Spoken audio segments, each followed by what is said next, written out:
anything of reality. They just care about, you know, what they want to do for themselves. And actually, the last thing I'll say, I mean, when I was out actually at dinner in the Hamptons, and I was at the bar, and I sat next to this guy, and he said, you know what? I know about all this, what's happening with P. Diddy, and I know the next, like, group of people that's going to go down from this. And he was a chef in the Hamptons, and he said he made $30,000 a day, dude. So you're making $30,000 a day, and you know the next stuff of what's going to happen, man. So I don't know. It's just a bunch of rich weirdos. What the fuck are you talking about? He's a liar. Shit. But he's a liar. Yeah. I'm not a liar. That's my own experience. I'm not going to tell you where I was. I'm not going to tell you who said that. No, I'm not going to tell you who that was. You're gonna get to talk. Have you ever lived in Jamaica Estates? Have you ever lived in Gordon Heights? Do you know anything about the rest of the country except the retarded wealthy people that you lived around in Greenwich? Well, I'm from Pennsylvania, so I've lived in the woods, and my family grew up hunting and fishing, and chilling. No, I'm just saying. What makes you? Hold on, I'm just white trash related, dude. That's it. Yeah, me too. And I speak really from my heart, and I'm telling you my real experience. So I'm not questioning that, but I'm wondering, right? Because I'm white trash as well. I'm wondering where you're getting the part that connects these other people groups, not the fake whites like yourself. But what connects the other people groups in this country, the major people groups, to your conversation? You just said you literally have spent your life around people from the Hamptons. First of all, Donald Trump, not what he did. The minute he would ask a question, Thank you. he was just like, he was literally just saying his experience. And he said, I'll keep it both with you. This is my lifestyle. And I Okay, that's his lifestyle. I mean, Do you know who those people are? Bella, he was intimidated by it. That's why he responded so negative. No, I'm a New Yorker. I understand what he's talking about. I don't give a fuck where you're from. I don't give a fuck if you're Latino, you're orange, you're yellow, purple. I don't give a. That's not what the. He was minding his own. No, he wasn't minding his own business. What he was talking about was New York. And I'm asking him how he knows where the rest of this comes from. So far, he told us he spent his whole life around rich people. And I would like to hear from him. Oh, he didn't How do say you that. know? But the places he lived are He all lived there rich. for a couple of years, bro. Okay, Literally all right. All right, Concrete, sorry. Where else have you lived, sir? well, I'm from Pennsylvania. I lived in California for many years. I lived in the Hamptons for a couple of years, and now mainly I live around New York and Connecticut. What other perceptions can you bring us? I mean, well, I think I kind of gave you the truth of it, man, is that there are very rich, powerful people that, like, this whole thing is about, control and power, like, these people want power and control, and they will do anything to have it. And so, be discerning and be skeptical of people that want ultimate power and ultimate control and don't care who gets in their way. So we get the power part. We get that they're rich and they have a lot of influence. The part that I don't get is what makes you think, right, they have power, they have control, they can buy what they want. What makes you think that these are the people who control your day-to-day? Well, for me, they kind of don't, because I know their games and I look like one of the people that could, influence them. And so they don't deal with me. They don't deal with me as well as you'd like, because I'm kind of like a Robin Hood, man. I'm kind of an infiltrating person, I'm a contrarian in their environment. Are you? Look at my picture. Do you see my picture? Yeah, I do, but I can't tell. But that's what I look like. That's but what are you? I'm asking you. Are you a real white? Hold on, right? 2 seconds. Yes, I'm mostly German. I'm mostly Aryan German. Like, Really? you know, I'm as white as it gets. I'm American royalty. German, French, Irish. You know. What I'm picking up from Doctor. Hold on, Concrete. We really have. Hold on, Concrete. We really have to. And then you can go, and I will listen to you. I have to understand what this man thinks is a real white. So you say that you look like that, you act like that. But my ancestors have been in this country for hundreds of years. How long have your ancestors been in this country? Less than 100 years. That's why I'm asking. So are you first generation? Are you second generation immigrant? What is your nationality? My mom's from Ireland and my grandparents are from Italy, so that's why I'm asking. Okay, Irish and Italian. Of course, dude. The perfect hunter. Of course. The perfect person to ask me about myself. Ask him. Would you? I'm not. Just answer. Yeah, just answer. I'm not asking you. So you're first generation in this country. This is But your mom is. Could I jump in? Your mom came from Ireland. No, you cannot jump in. Hold on, Miss. Your mom came from Ireland, so you're first generation. Please be quiet. I'm not trying to say I'm better than you. What I'm trying to say is I'm probably worse than you as an American representative. I'm just telling you where I'm from. What makes you think that you are in the vicinity of the real whites? Like, what makes you think that your experience is something that because my ancestors, unlike yours, have been in America for a couple hundred years, and you, as an Irish immigrant, have been here like first generation. You know, you're not. Yes. You know. Okay, so then you're first generation. So what the thing is like what Trump did. So what if we gave a policy that said what is your lineage? German, French, Irish, English, and Swedish. Okay, you're what? Okay, cool. You're what? Yeah, so Western European mud. So you've been here longer than me. Several hundred years. Okay, all right, good. Go ahead. Tell us what you think. So the bottom line is if you're an Irish immigrant, okay. I'm not talking about me. What is your opinion? We're only talking about you. We know that I am trash. We all know that. Okay, we know that you're. Okay, if you say you're trash, then we're trash. We're lucky to be here. We are lucky to be here. I want to know awesome. Well, I'm done.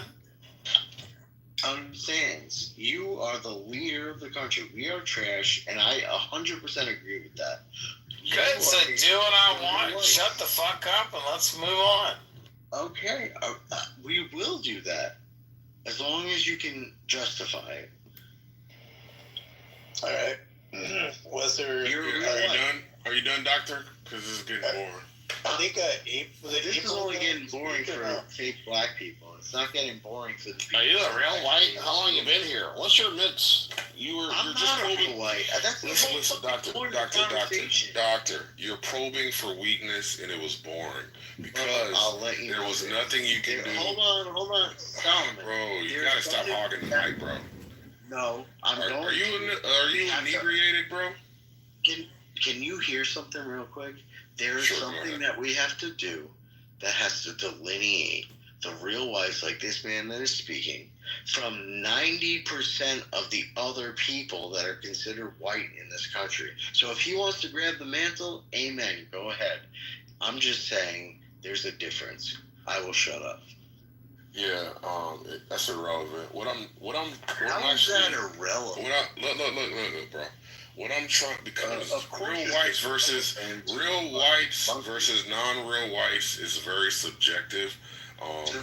If you have a definition for real white, I'm sure there's gonna be somebody else. You're a fucking bro. You gotta control yourself a little bit. I'm gonna go on. As a white guy, I've never heard of this term, real whites, in Okay, that's fine. Hold on, let me just make this point.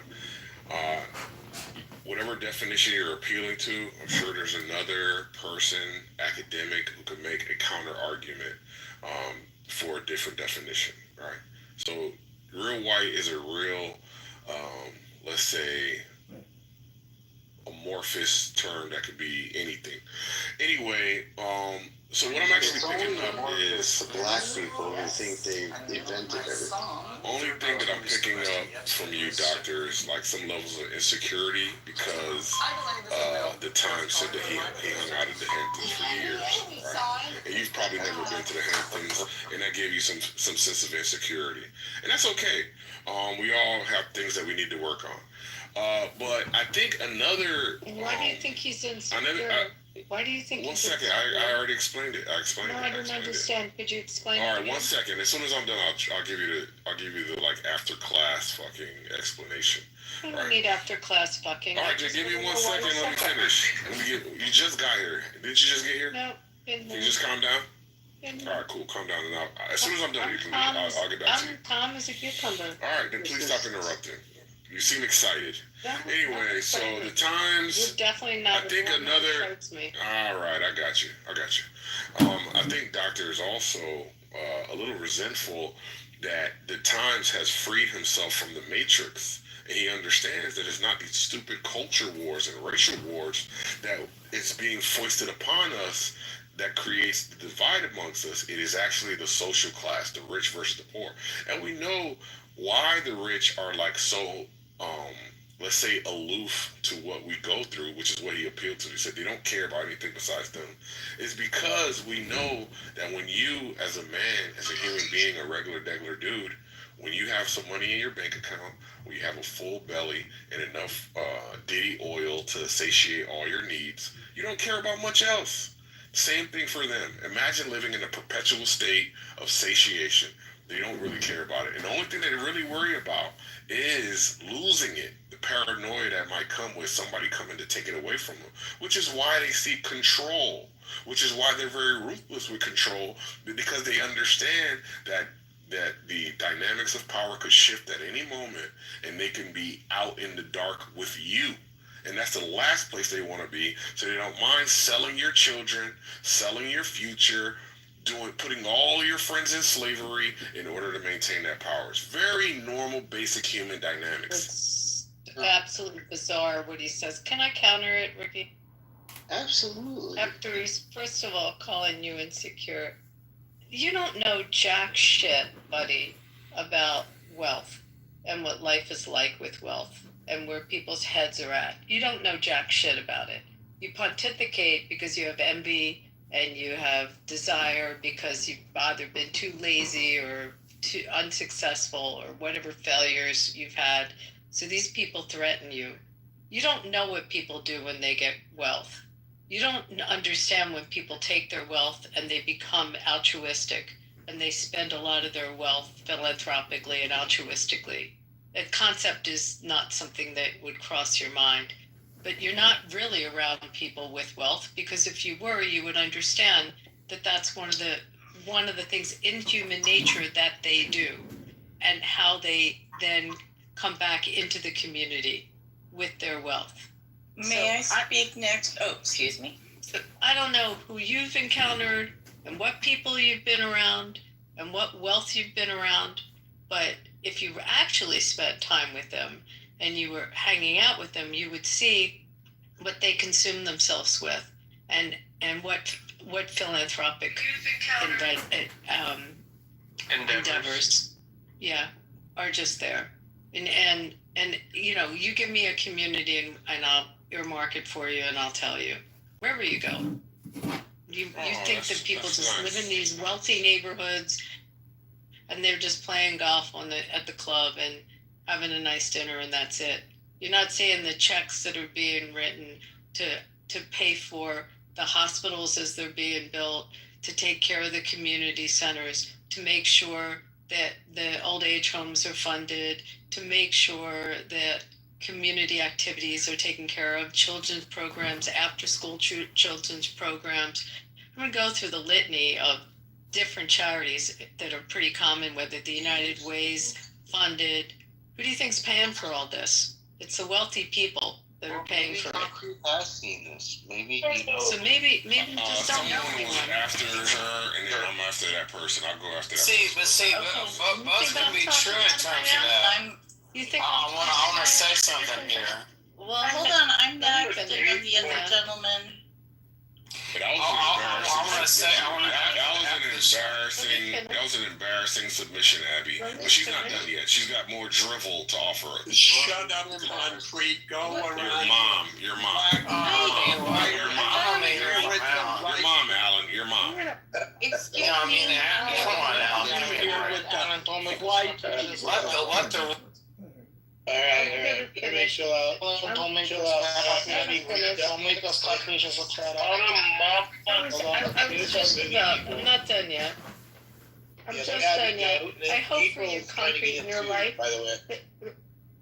Okay, I hope concrete for your life that you gain enough success that you get to a point that you can turn around and you'll have the wherewithal to take care of others and make sure you commit and you give money to those charities and those organizations in your community that are in need.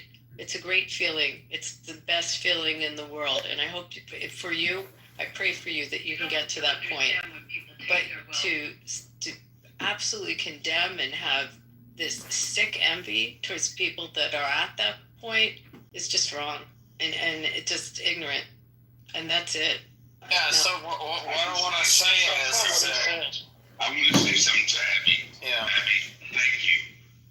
That's a blessing of a rebuttal. Very, very nice.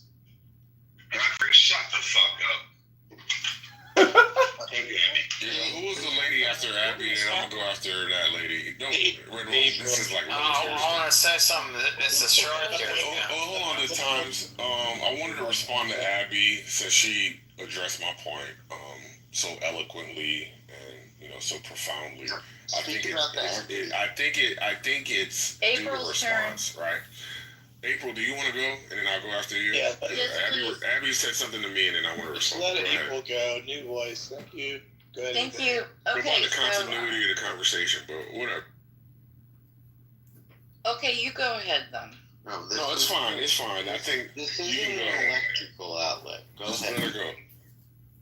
Doctor, you're so inept. Abby's here I to feel defend like I'm you. now getting in the way, so. It's fine. If you want to make a point, go ahead. Because Abby made a complete psychoanalysis and, Right. No, Okay. you said a survey. She made a complete survey of my. Yo, KP, what's going on, bro? What's going on? Why are you interrupting me? Why are you interrupting me? No, that's not the concrete show. Can you just chill, bro? Not the concrete show. You're the one making it to the KP show. I don't have any beef with No, you, bro. I'm not. You're interrupting me. Okay. Asshole.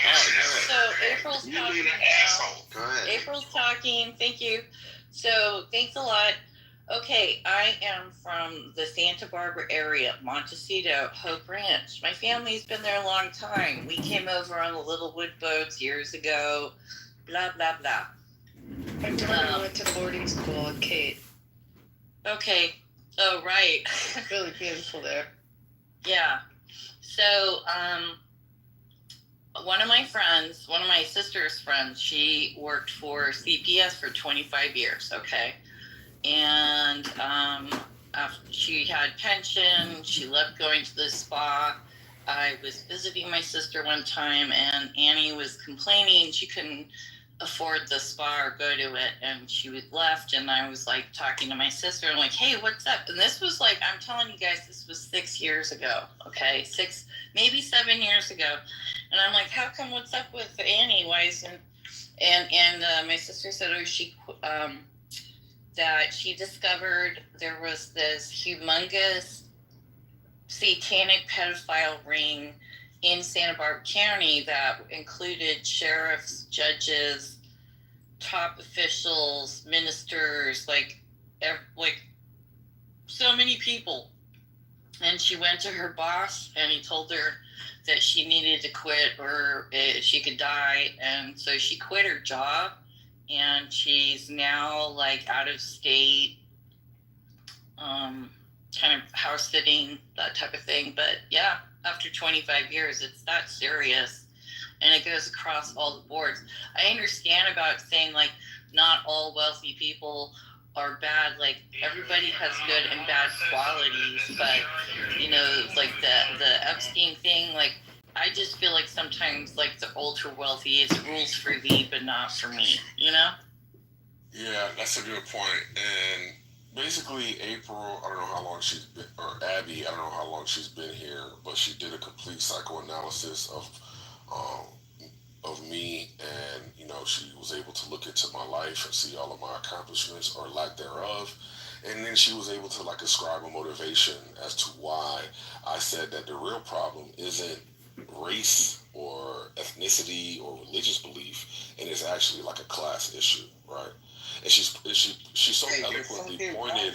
She so eloquently pointed to like charitable endeavors, right?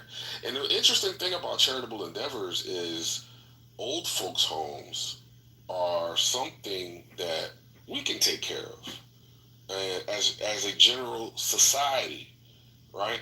If that was what our government wanted to do in terms of our tax dollars, um, feeding the homeless, on and on and on. Our government, the collection of the people, or the collective entity for the people, by the people, is something that would actually take care of these things. And Abby is telling us how the rich are, I guess, the more responsible party for the shelter of the homeless and the old folks, so on and so forth, right? And I want y'all to think about that for a moment, right? Think about how Abby is trying to tell us that the only reason why these charitable endeavors exist is because of the rich. And it's almost like we should owe a debt of gratitude to the rich and not to ourselves as a fucking conscientious civilization of people who love each other, right? That's the crazy part about it. And also, on another level, what we all understand is that these charitable organizations are used for more nefarious purposes and more pragmatic reasons. We all understand. A pragmatic reason being tax fucking credits, right? A more nefarious reason being fucking funneling operations, right? So she wants us to give the naive. She wants us to give the naive. She wants us. Yo, what are you doing, bro? I heard to hear all your stupid shit, bro. I know, I get it that you don't like my point. I get it that you don't like my point. Abby, this is really a bad sign that somebody who is trained. This is a very bad sign. This is a bad sign that somebody. Doctor, just give me 1 second. Someone hurt you. This is a bad sign. Bro, you gotta let me finish, bro. You gotta let me finish. No, we don't. It's a really bad sign. It's a really bad sign that you don't have the continence to just stay on mute while I give my argument. After I had to hear you out, right? And now we've got Dr. Articulate or Dr. Responsible who keeps chirping and won't let me make a point without being interrupted. And it's really sad because it's like a telltale sign that you hear what I'm saying and it bothers you and you're trying to drown it out by your constant interruption. And that just shows this is basically avoiding cognitive dissonance, right? This is just an attempt to avoid. This is an attempt to avoid cognitive dissonance, where you're holding two contrary points in your head simultaneously. Where you know the rich are the problem, and you're simultaneously saying the rich. You're trying to say the rich are the solution, and this is sad. I didn't know you were this pathetic. Can you move them down? But you got it. I didn't know you were this pathetic. You're really pathetic. You're really a failure, and that's what it is. Okay, now, thank It's a you. failure. Can I go, please? I just have to say something, Alan. Just let me one thing. I'll answer his points, though, but Okay, please. let me say this. To say that people that take money that they worked really hard and they contribute a good portion, a good percentage of their money to working to cure a disease, or, I mean, we just took a whole bunch of money for the Alzheimer's research and to build a brain center. That's people's money. That's not government money that's doing that. It's community that put money together and built a center and built a great center. So and I'm just using that as one example, to be so disingenuous. Abby, but you're also Abby, don't get caught up in it. I'm not caught up in it. Hey, I look myself in the mirror every day, and I'm someone who's contributing and doing good. I'm not a taker. I'm a giver. So that's his problem. No, I know. But this is the thing. Alan, Horatio, Abby, can we have a baseline? I'm talking to Alan. Let's do the baseline. What does rich mean? Let me talk to Alan. Thank you. Look, I left Shillism because in large part because of the BS that concrete does. Notice how he says, well, Abby did this and you did that, and the moderation, he's always analyzing people's behavior, but then, oh, shock of all shocks, he gets upset when you analyzed his behavior. But to address his point specifically, one of the reasons why the government doesn't take care of the elderly in the ways he described is because when the government gets involved, 9 times out of 10, they fuck things up. That's why they don't. Just look at the VA as one example. But even if you don't agree with that example, the point is once the government gets involved, then everybody looks and says they have deep pockets and the bureaucracy kicks in and inefficiency kicks in.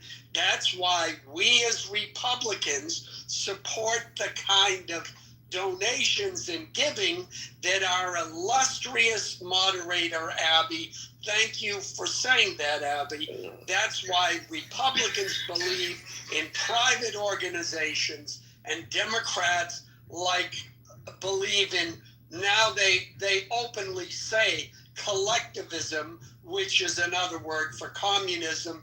It doesn't work. Alan, thank you.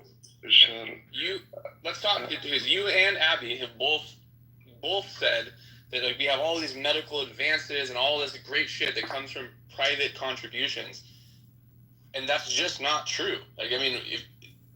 Most medical research is funded by tax dollars. Most medicine is created using tax dollars. I get what you're saying. Private charities do a lot of good for the world, but you're living in an alternate universe. Well, doesn't sound grounded in reality. Private funding creates medicine. Did you hear my example? Did you hear my example? Yeah, you're talking about the dementia center or Alzheimer's. I gave an example. The very big hospital, Cleveland Clinic, brain research center that's working on Parkinson's and Alzheimer's. Also brain injuries caused by boxing. Hospital worked there. Okay, a lot of connection with UFC and boxing. Huge millions and millions of dollars donated from those different entities to try to cure brain diseases.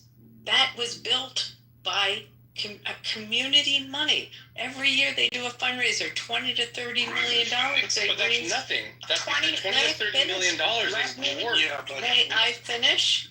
$20 to $30 million a year for many years. They've been raising it.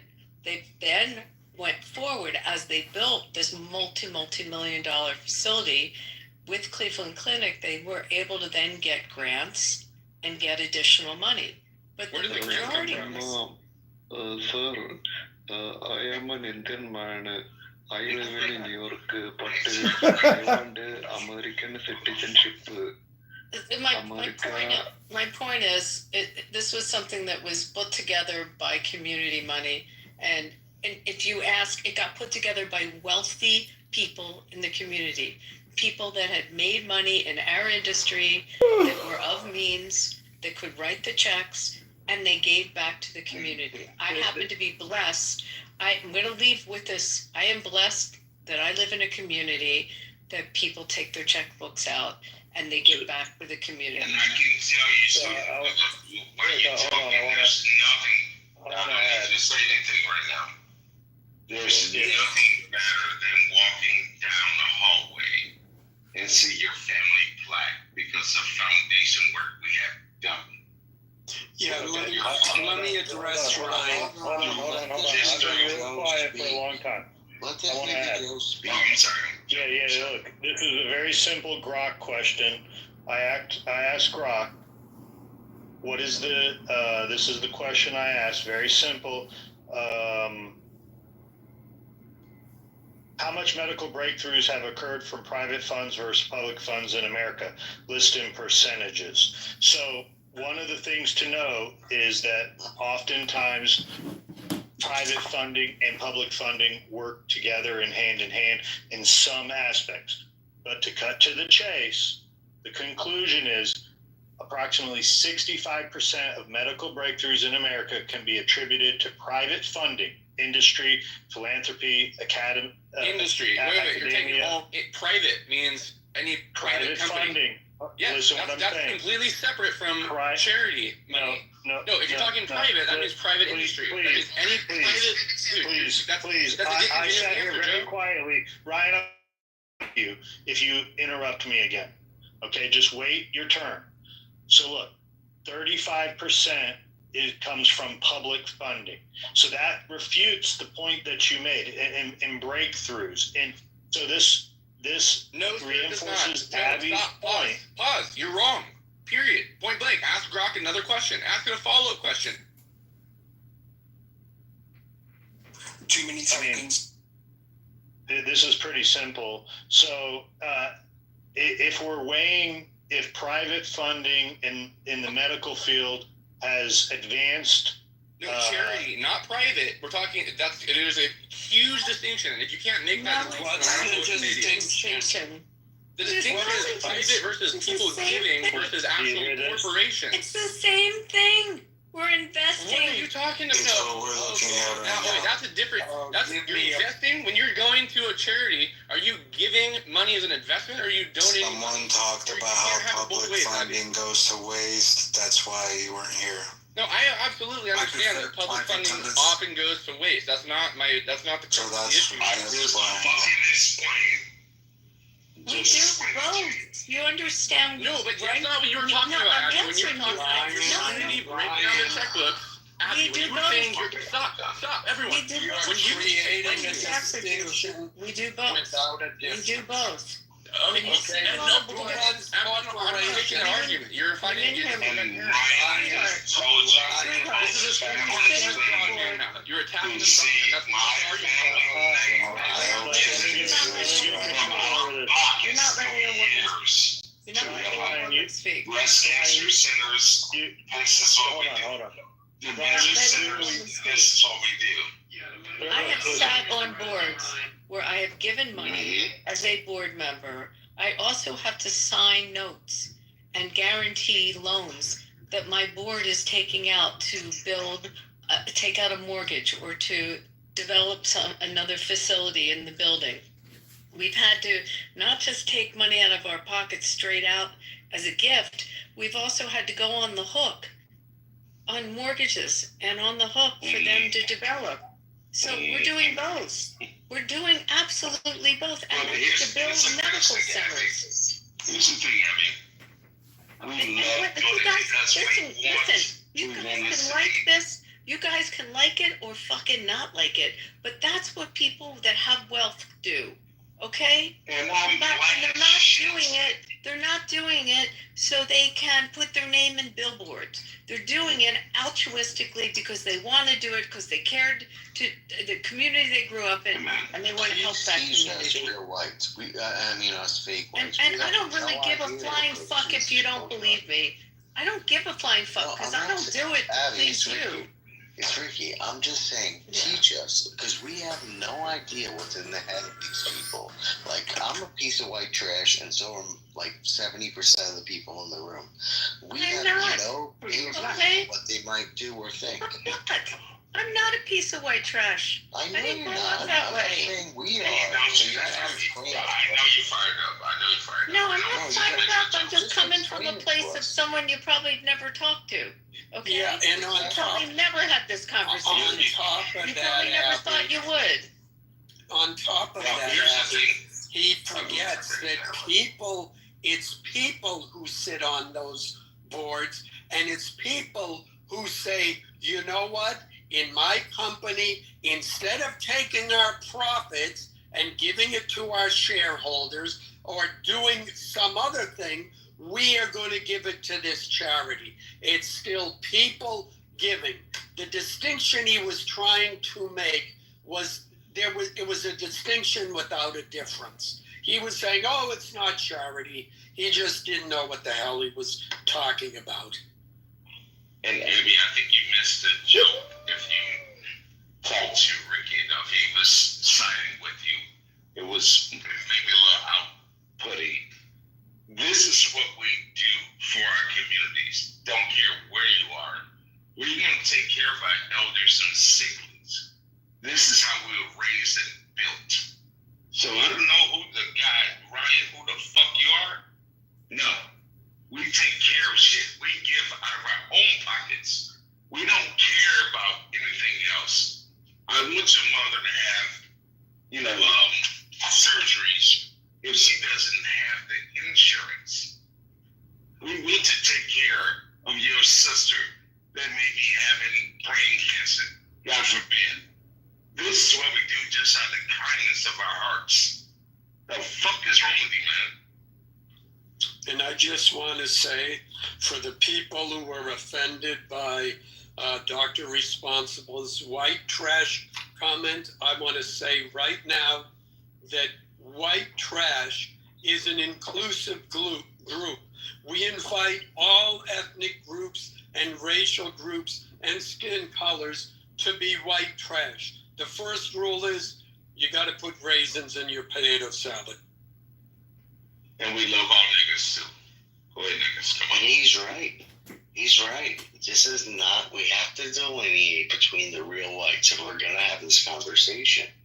It's not the same people groups. We have no idea what the fuck y'all real white people are talking about, and we have no idea what the fuck y'all quote-unquote niggas is talking about. We have no idea. This is another group of people.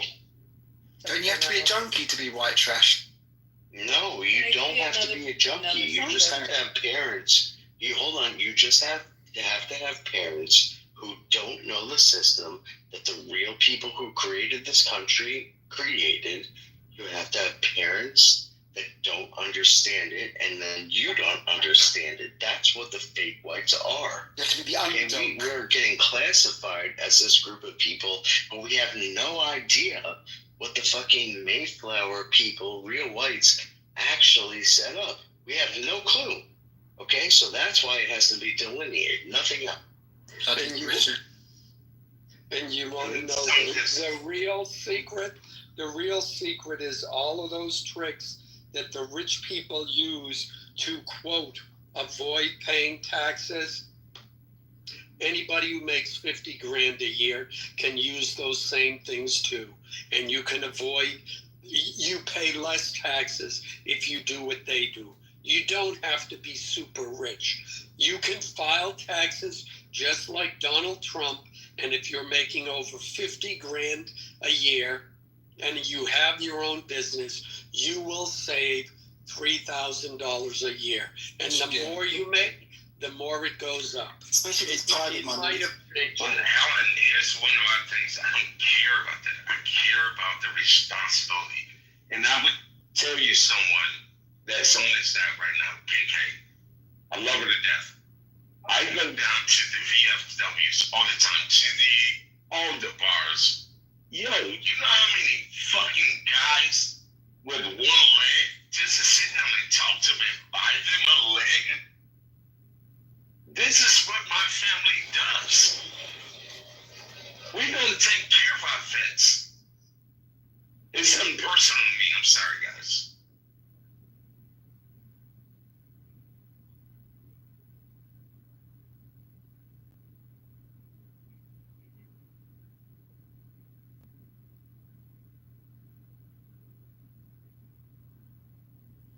Sorry about that. Just had a meltdown. Sorry, guys.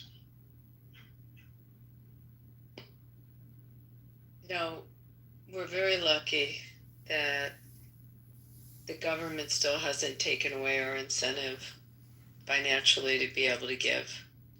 And they've not made it hard to do it. They actually give us lots of avenues and ways to contribute. But if I look at my community, the people that are feeding the poor are Catholic Charities and Foursquare, and I mean, it's not the city.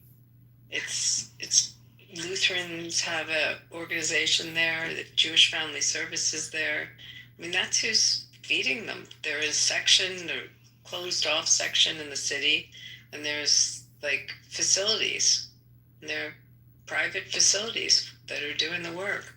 I want to leave you with a crazy statistic. I know this is going to get people crazed, but when they look at money contributed around the country that's into philanthropic needs, whether it's hospitals, diseases, schools, universities, just money contributed, and the arts, art museums, ballets, all of that, across the board. 27% of the money given is coming from one ethnic group. That same ethnic group is 2% of the population. Jewish. Palestinians. Yeah, 27%. In expensive Missouri area, great child hospital up there. They do a lot. Greatest people I work for. Well, one of the reasons is also it's in the culture. You are taught from early on of tzedakah, of giving, of charity. You just have to. And it's really pressed. It's pressed very hard. So, I mean, in terms of looking at what we're doing, and when people get wealthy or have wherewithal, at least I can speak for the people that I grew up around and that are in my community. You're embarrassed if you don't. People know the ones that don't give, and I don't know if I would say they're ostracized somewhat, but they're not looked well in the community. You're judged by what you give. You're not judged by the car you're driving up to the synagogue. You're judged by the contribution you make at the synagogue. There's a big difference, and it's just that's how it should be. I wish all the communities just felt this obligation to give back, and our country lets us write it off. So that's a good thing. There's no reason why people shouldn't do it. So anyway, I'm done. The data shows that if you're richer, you're much more likely to give more to charity. Your propensity is much higher. And it's not that you give more because you've got more, it's that you give more as a percentage. I don't know why. No, you give because you are a good person. Because it doesn't matter if you're wealthy or rich. No, you just give. It positively correlates. One thing I was taught as a young kid, and I never heard this word.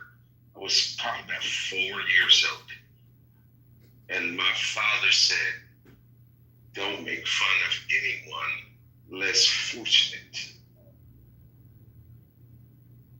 So we've been givers. We didn't know anything of less fortunate.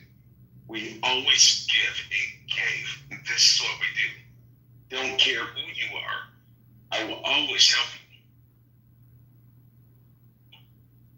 We always give to women's shelters and men's shelters. We need to give more to men's shelters. Quite say it. Say it again. Quite right. Yes, that I have been outside of Detroit. Serving meals to homeless. And it's giving the word street preaching. It's going to be great.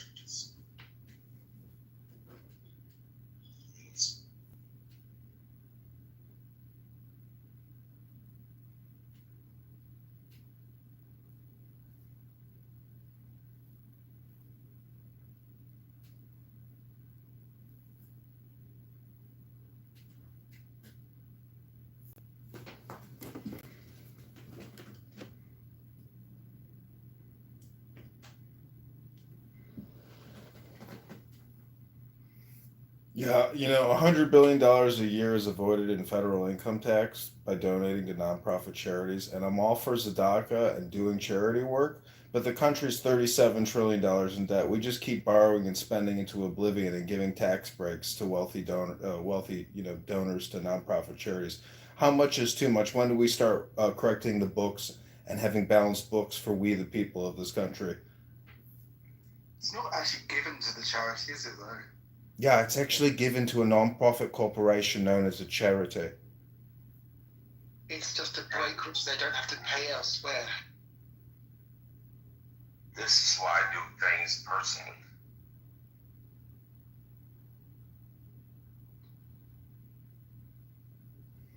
There's so many of us do things personally. Listen, Mark Zuckerberg and Priscilla Chan, they created a nonprofit and gave hundreds of millions of dollars to it because they felt guilty because they pushed the vax on everybody. Now people who have inflammation and disease are trying to cure it with their nonprofit. If that's not hypocrisy, I don't know what is. Oh shit, what's up, Jonathan? I didn't know shit. What's up, Jonathan? Sorry. Good job. Go ahead. Much love, brother.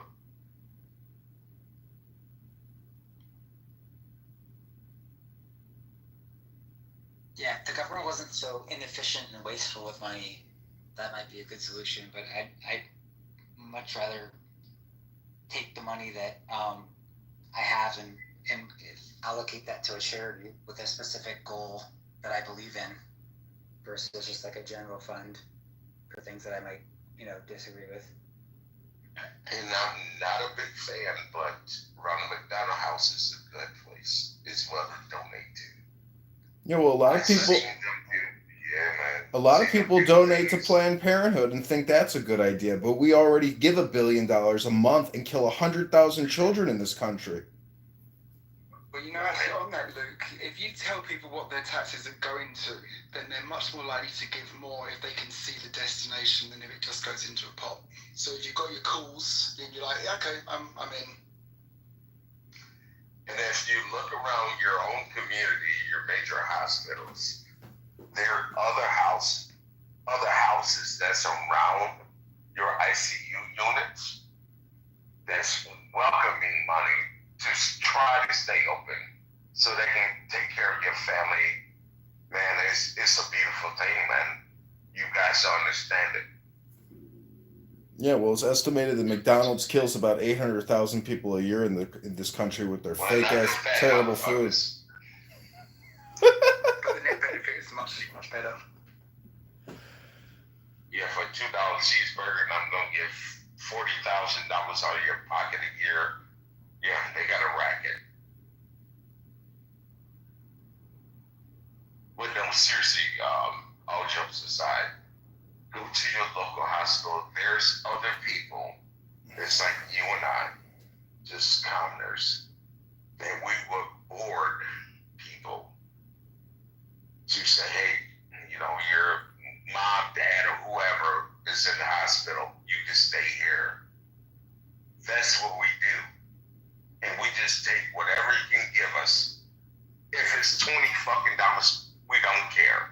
That's a lot of people just being charitable like that. You guys need to invest. Just say, hey, look, John, you know what, man? You got this house. Here go $100. There's a lot of us. I don't know whether you've been a bit optimistic though. I wish there were more people like that. I don't know whether it's normal. A lot of people like to bring up Al Capone that he was busted on tax evasion and not bootlegging. But the fact of the matter is, Bill Gates and Mark Zuckerberg and countless other billionaires should also be arrested for the rampant tax evasion. Al Capone brought medicine to the people. There's one set of rules for the multi-billionaire rich people and people worth 20 million or plus, and there's a whole separate group of rules for people who make 75,000 a year and pay through their fucking noses. Federal income taxes, property taxes, etc. Taxes in this country are out of control. Borrowing and spending in this country are out of control, and you all know it. Just want to point out, Matt, do you hear the argument John's making? It's the same argument I made about Epstein and why that issue is so important is about the two-tier justice system. Right or wrong, I'm hearing both arguments on this, but the two-tier justice system is one of the most important issues next to election integrity. I think that was like top 5 issues, would you say, for voters? I think you were saying that last night. Well, no, it's not like for economy or immigration. It's not like that. But when you ask voters if they think there's a two-tier justice system, roughly nearly 70 to 80% of people say there is.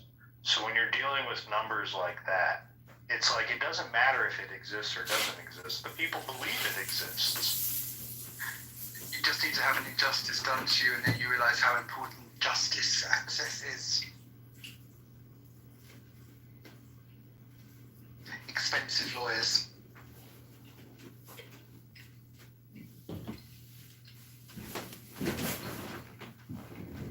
I mean, Warren Buffett even admitted that his secretary pays a higher income tax rate than he does.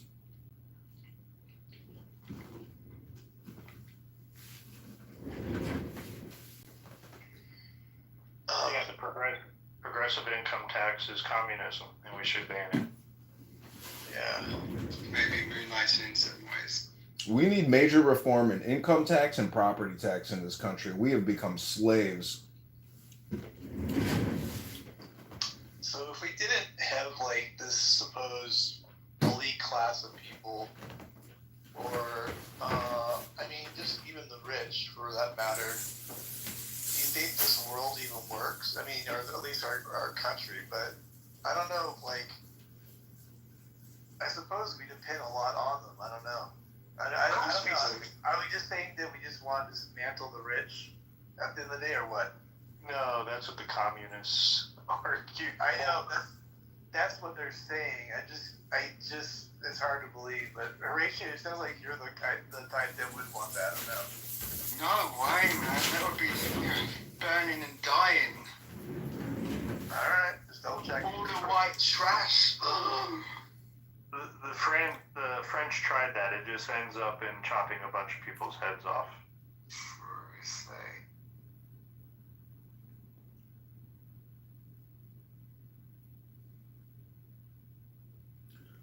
I mean, is it fair to go to work 3 out of 5 days a week just to cover your taxes? It's too many days anyway.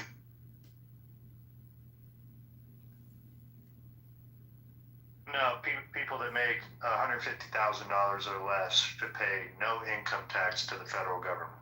And I've heard that idea floated. We should get back to a tariff system. I think Trump's at least initiating it. I don't think it will be to fruition, but the country was funded on tariffs and indirect taxation, sales taxes and stuff like that for 150 years. We can go back to that system. But isn't it the argument that you are basically going to be net zero by the end, so you're never going to end up with more than you started out with? It probably smooths over a lifetime on average. Not even sure what that means, that what you just said, Horatio.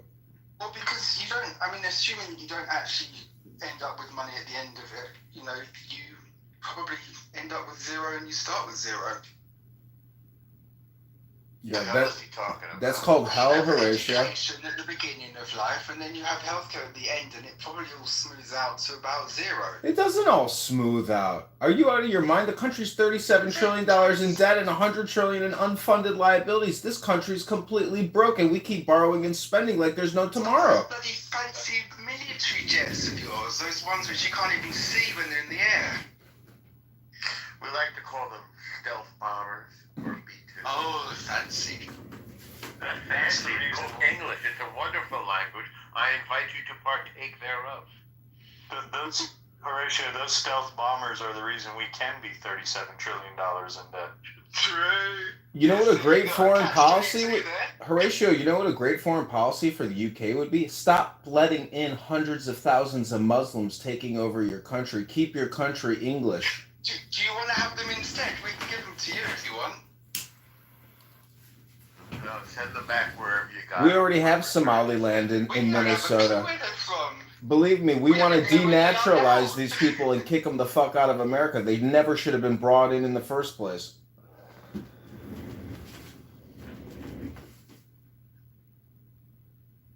Afghanistan. That's on you guys. How the hell is it on us? Because you got tired and left. I mean, after you fucked 12 years wasn't long enough. This is somebody who had an empire upon which the sun never set, and now you're sitting there and you can't pay your bills and you're telling us about Afghanistan. Oh, no, it sucks, right? This is friggin' pathetic. Should have been born 100 years ago. I think we should institute a travel ban and let no English, British, UK person come into this country ever again. I think we should add English and just say, listen, if they speak English, they belong to America. Oh, yeah, please. I've been trying to say this for years.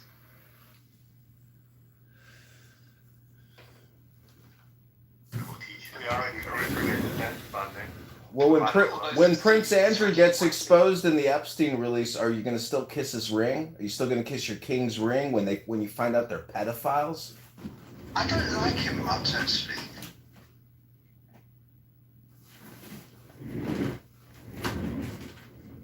Well, that Prince Andrew is guilty as all hell. He committed all types of criminal sex acts against minors. Guess what? Maybe you should behead him and put him in jail and exact some capital punishment. That's where you went wrong.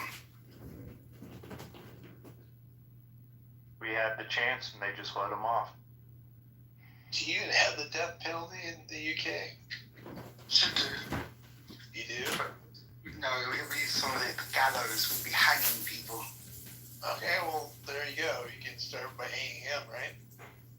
Yeah, why not? That'd be fun to watch. Very expensive to go to front seat. People would vote to have it brought back. I think that's a statistic.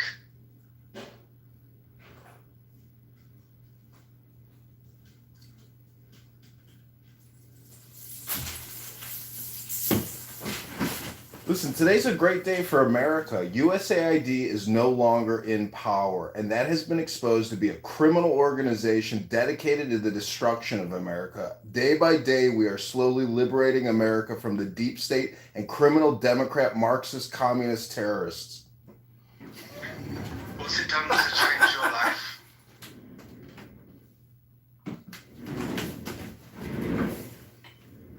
What has it done to change my life? Yeah, now there's no more USAID. You see, we're Americans, Horatio. We believe in liberty and the maximization of liberty. This is maximizing our liberty and freedom from people like you and the scum and villainy that have ruined America.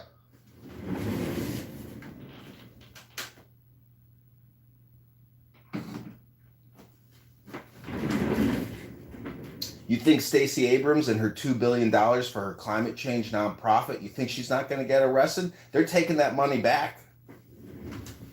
Wow, so.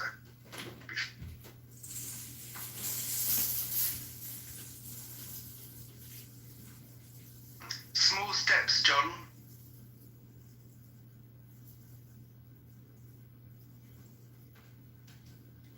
This guy sounds like Mother Goose.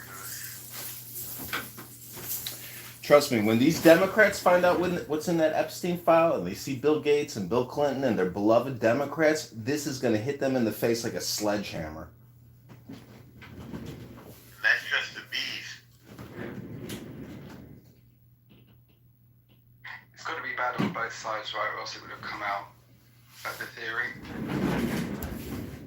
Oh, really? Who controls the information release? Look out, Democrats. I thought it was the Republicans in charge. hasn't even consistent. I know you. Stop talking about it. There is no Epstein file. So there's a new scandal that's going to surface, or story about the scandal, where Penthouse magazine, some of you may remember who the founder is, and these Penthouse pets were funneled into the Epstein, onto Epstein Island, if you will, and different celebrity figures were matched with different Penthouse pets. Are you saying Bob Guccione was involved in espionage? And Hugh Hefner might have been involved in espionage? No, not Hugh Hefner. What are you talking about? Hugh Hefner's widely claimed to be involved in espionage. Well, that may be, but... The Grotto was a blackmailing operation. Penthouse is Larry. No, Hustler is Larry. No, that's Hustler, the guy in the wheelchair. Penthouse is the Gooch, Bob Guccione. Isn't those would be 18 and over though, no? Dr. Yeah, I'm just bullshitting. The thing is that Norm, did you ever see the most recent documentary on Bob and Penthouse? It was really fascinating, actually. No, but I knew those guys, and I'd love to see the documentary. He died in 2010, FYI. So he was based in New York City eventually, right? Like Pleasantville. No, he was based in New York for most of the time of his fame, yeah. Oh, right. He had one of the biggest mansions in the city. It was quite impressive. No Penthouse. Yeah. And his son created Spin Magazine, for whom I did some work, as did my friends. Bob Jr. It was a rival to Rolling Stone, Spin Magazine. The great days of magazines. And he made that film, Caligula, which was... Yes, and it kind of turned out to be a bit of a flop, right? But wasn't it very interesting? It was a horrendous flop. Yeah, it was like a mainstream historical study of the famous emperor, the eponymous emperor, with lots of porno, and featuring what's his name from Clockwork Orange. Malcolm McDowell, yeah. It says here that Guccione sunk 10% of his fortune, which was estimated at $4 billion, into a compact tokamak, which was fusion technology. So he got suckered into investing into fake energy. It's amazing how many smart rich people get suckered into weird stuff like that. Elizabeth Holmes' blood testing machine. All of these older, huh? Elizabeth Holmes, that is a great idea. It's a great idea that didn't work, and so they lost all their money, and she went to prison. It's crazy how much they invested with something that... It wasn't really... It was a scam, is what it was. They're like windmills. Who were some of the people who invested? I remember a former Secretary of State, Walmart that was getting involved with her? I remember former Secretary... Yeah, former Secretary of State George Shultz. There was a whole slew of A-list celebrities that were invested in that shenanigans. Older guys, people from government, she sweet talked them. She was the first big startup woman, to go really large, and then it was all a scam. And she's in prison. And it's reported that she had children, she had babies, right? Because she was trying to defer her prison sentence, which is really kind of evil, but that's kind of interesting. I think she did have a couple kids. And the guy that she was partners with, this Indian guy, he went out and raised some more money just recently. Do you know what the biggest financial scam of all time in recent history is? Anybody? Madoff. Bitcoin. Luna. You guys all lived through the experience, yet you don't even know it was the biggest financial fraud and scam ever perpetrated upon the American people, creating $10 trillion plus in debt. It's called COVID-19 and the vaccine response, fellow Americans. Wake up. Or is it taxation? That's not a fraud. That's just an expensive overreaction. Wasn't a fraud? Can we see Fauci's fucking documents? Can we get that released? Can Kash Patel maybe show us what he confiscated from Fauci? I've got the actual vaccine card, I think, somewhere.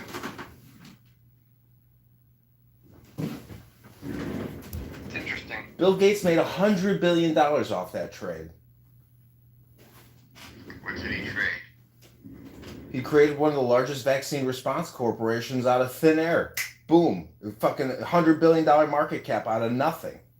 Well, we haven't had COVID-20, have we? You see? What was it called? Biosphere or some weird name. I can't remember it off the top of my head. Yeah, I'm not sure you're understanding exactly what happened, but I don't know the particulars. But if you made a company and it went from 0 to 100 million, 100 billion. Let me get the name for you.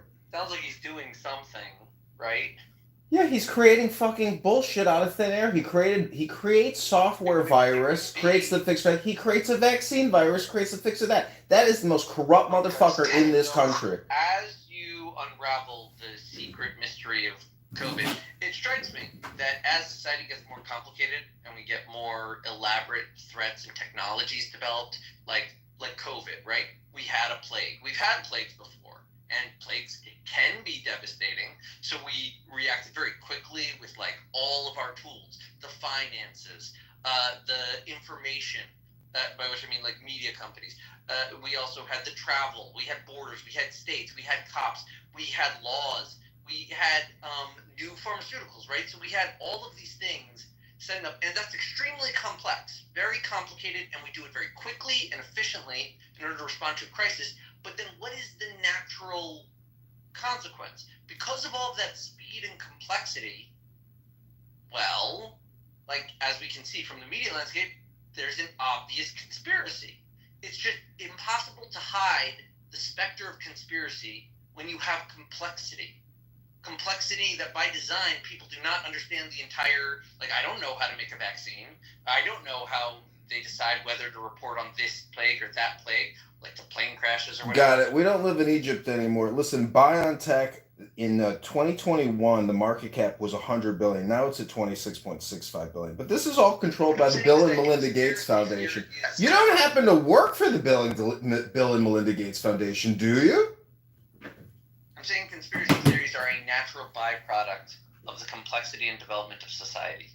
Yeah, we get your definition of a conspiracy theory, but if you're too stupid to realize that COVID-19 and the vaccine response was not one giant fucking fraud perpetrated upon humanity in America, you really are stupid. I hate to break it to you. But when you say one giant fraud, that seems to me like you're referring to one particular person or conspiracy of people that have agreed on a particular motive for this lie. There's key players in it, and there's a lot of groupthink that happened. I'm simply asking, what is the name of that person or that group of people? Dr. Bill Gates, Fauci, World Health Organization, Chinese people, a whole cabal of asshole cocksuckers devoted to making money in big pharma. Your evidence their deliberate misrepresentation is what? McFed, I think it's the complexity which went into it, and what was quite harmonious about it was something quite unified and simple came out, which could have almost been something which somebody dreamed of. Everybody go get your vaccine shot, double vax, triple boosted. It's the protocol. Do as you're told, sheeple. It'll make you healthy and protect you. We can't go back to work until you all get vaccinated and we stop the spread. Wake the fuck up, McZed. You're like a child. Edmund, what do you think of the spiritual community and scandal, and the people who have been complicit in the scandals in different communities within spiritual sectors? Yeah, I think a lot of gurus and self-proclaimed prophets ultimately become, sexual deviants, or were already previously predators. I know you love talking about narcissism. So let's just say that a lot of spiritual leaders and gurus are very big narcissists and sexual predators. I agree, but I wanted your take on anyone in particular. Like some of them, these gurupreneurs, some of them, well, most of the men have always, kind of succumbed to scandal, right? Yeah. Most of the spiritual leaders who are men. I mean, Mahatma Gandhi to, Rabbi Shlomo Carlebach. I mean, everybody gets accused in the end of supposedly being a sexual deviant. You said you got 7 bad dark personality traits. Does that mean dark centric? I mean, is the story any different for our great prophet Muhammad, the pedophile? Well, he was the ultimate. Oh, hey guys, I have a question, and I don't want to be upsetting in any way. Questions upset me. I'm kind of not surprised, but okay. You're not surprised by what? That questions upset him. I'm not upset yet. Okay, so the question I have, if I can ask, is if Donald Trump were caught in 4K having sex with like a 4-foot-tall child, would his supporters care?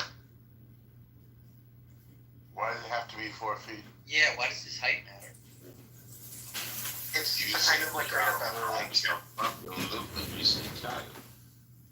The fuck's wrong with you?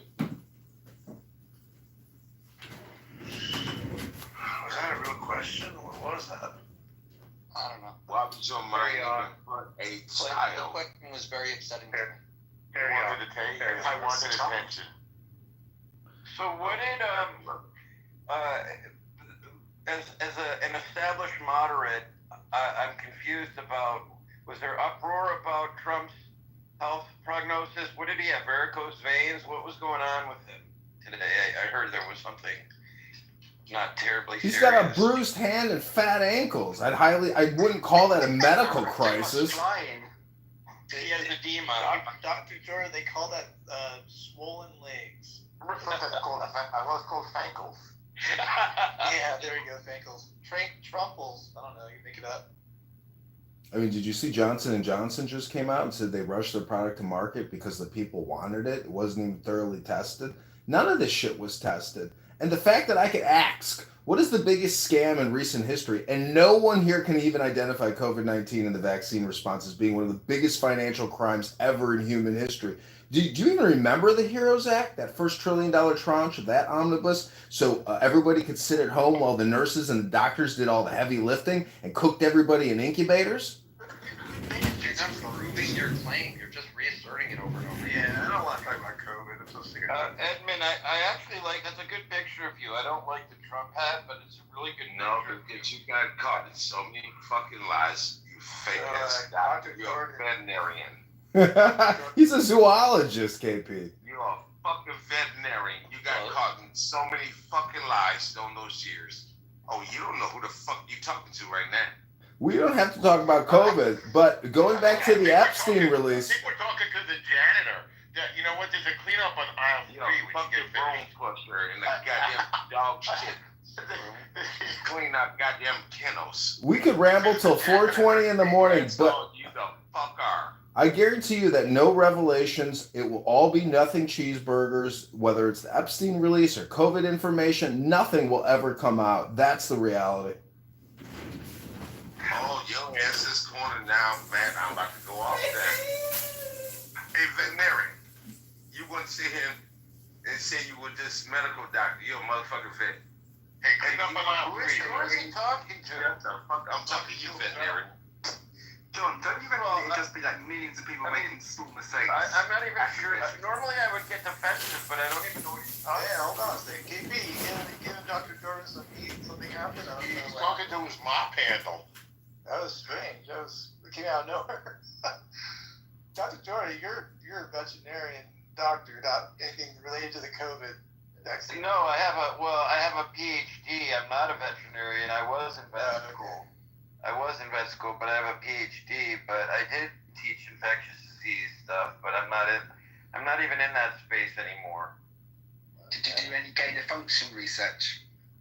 You're a lying-ass bastard. You went on this app and told people that you was a medical doctor, and we called your ass out to find out you was I never said the fuck you did. Now I'm starting to get pissed You off. was sticking your fucking fingers up a dog's ass. Yo, take it easy, Dr. Jordan. I get angry because it's just so ridiculous. Yeah, don't get angry. This is normally called the liquor store, so take it easy, Dr. J. I can't tell if he's trolling or real. And when Jazzy came out, he even caught your ass. on a second platform. You gotta call Listen, Ryan. if you're gonna make Jazzy incredible, no way. And guess what? Oh yeah. I would normally get upset, but I'm so fucking confused. I don't know what he's going to make of This is Willie Necmo live from the barber shop giving the update. He's behind the cash register. Your hands in the cookie jar again. So, Well, first of all, I'll respond to this in one way, though. The veterinary science and veterinary medical community is more poised to talk about infectious diseases than most physicians, so that's one thing. But I never claimed to be a medical doctor or a veterinarian, so... Yes, you did, you asshole. I do remember you advancing the COVID narrative. Well, I did, but, you know, I doctors back then. Yeah, but I can admit, today it was. I have no reason to lie on you at all. I would never. you do realize that the COVID-19 experience was like a high school popularity contest for people on this app who consider themselves intellectuals or well-educated, people that deal with medicine. I mean, it's Dr. Copeland. There's countless examples of just charlatans on here speaking nonstop and spreading their bullshit, what they regurgitated from MSNBC and whatever fucking forums they look at. It's a world of bullshit.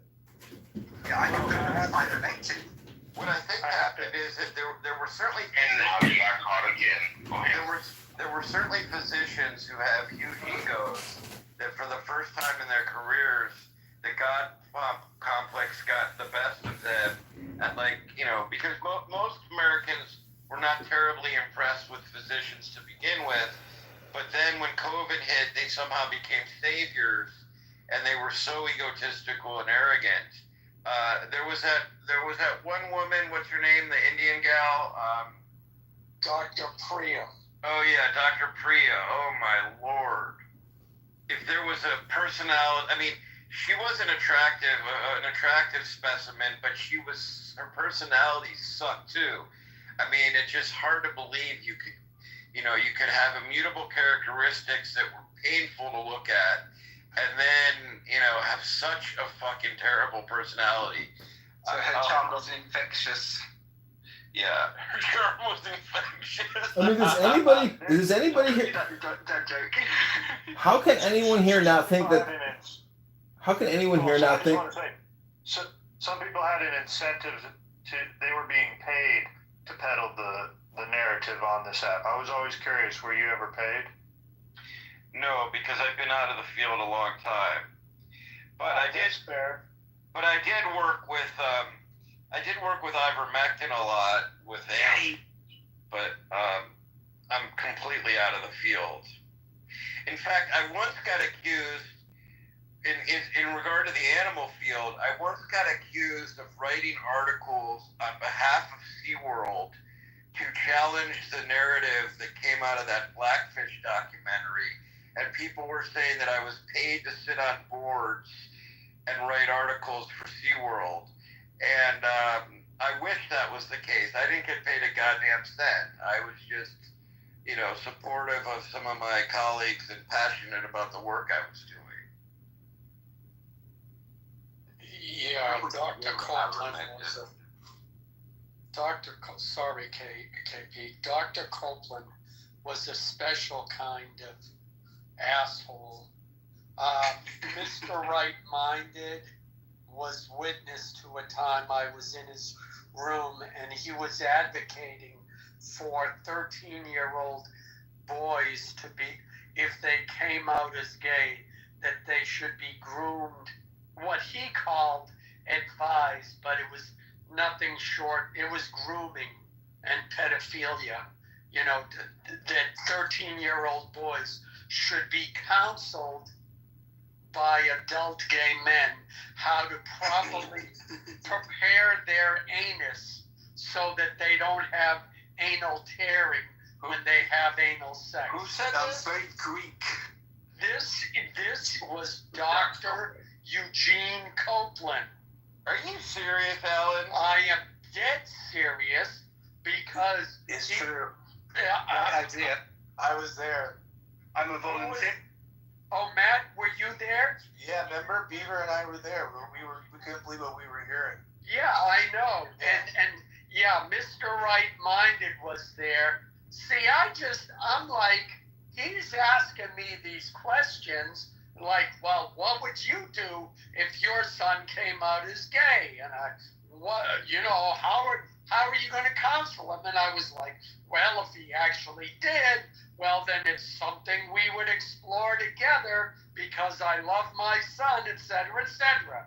The normal answer. And he was like, yeah, but how are you going to counsel him for anal sex so he doesn't rip your ass? I'm paraphrasing. You have to say, just as long as you're not trans, it's okay, just as long as you're not trans. Yeah. So literally, I mean, it was, and I couldn't believe it either.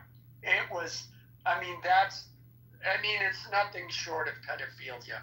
So anytime I hear his name, I bring up that story. I'm done. And I would tell you, veterinarian, it was right around the same time a few years ago. You just got caught in smoke because you spoke too much about COVID-20, whatever the fuck it was. And that asshole of Copeland was speaking. You got caught up in the smoke. Another victim of the virus. I definitely respect Dr. Copeland. He may have been wrong about this, but I actually think he was smarter than most of the physicians. You guys have the right to challenge and disagree with him. When I sat down and wrote out every single thing and sent it, he would never give me a right email address. Nothing. How could you have any respect for that guy? Yeah, I know he was full of shit. Yeah, the driver. Here's one of the things that I realized after being on Clubhouse. There were people who know how to argue, and they've learned that tactic very well. And they have a certain amount of intelligence. That doesn't make them smart. It makes them look smart, but it doesn't make them smart. So one of his, like, if you went onto his stages, one of his tactics was you might be expressing an opinion about the vaccine or something else, and he would come up with this random scientific question, and if you didn't answer it, well, then you weren't qualified to even talk about vaccines or anything else. And then that's how he would shut down dissent. It was a diversionary tactic. And he was very more articulate than I am because I just got upset with everything. And when I told him, let's look at x-rays, what's going on? He would never talk about anything. How are you going to treat it? Are we going to flip? What are we going to do? Rotate? He can never understand anything. I said, this motherfucker's not a doctor. I'm just reckless like that. I said, you're a fucking liar. And that's how he got exposed. Did it poke? Hold on real quick. Look, I want to challenge the idea that Dr. Copeland was intelligent, and I want to challenge the entire medical community that bought into this bullshit that they were intelligent. They were intellectually dishonest.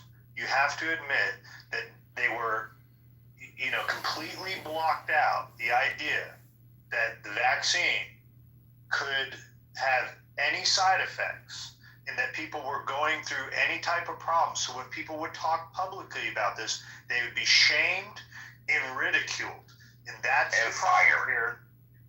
Oh yeah, all the way to the point where they got kicked out of their spaces or even lost their access to education, or were fired from their jobs.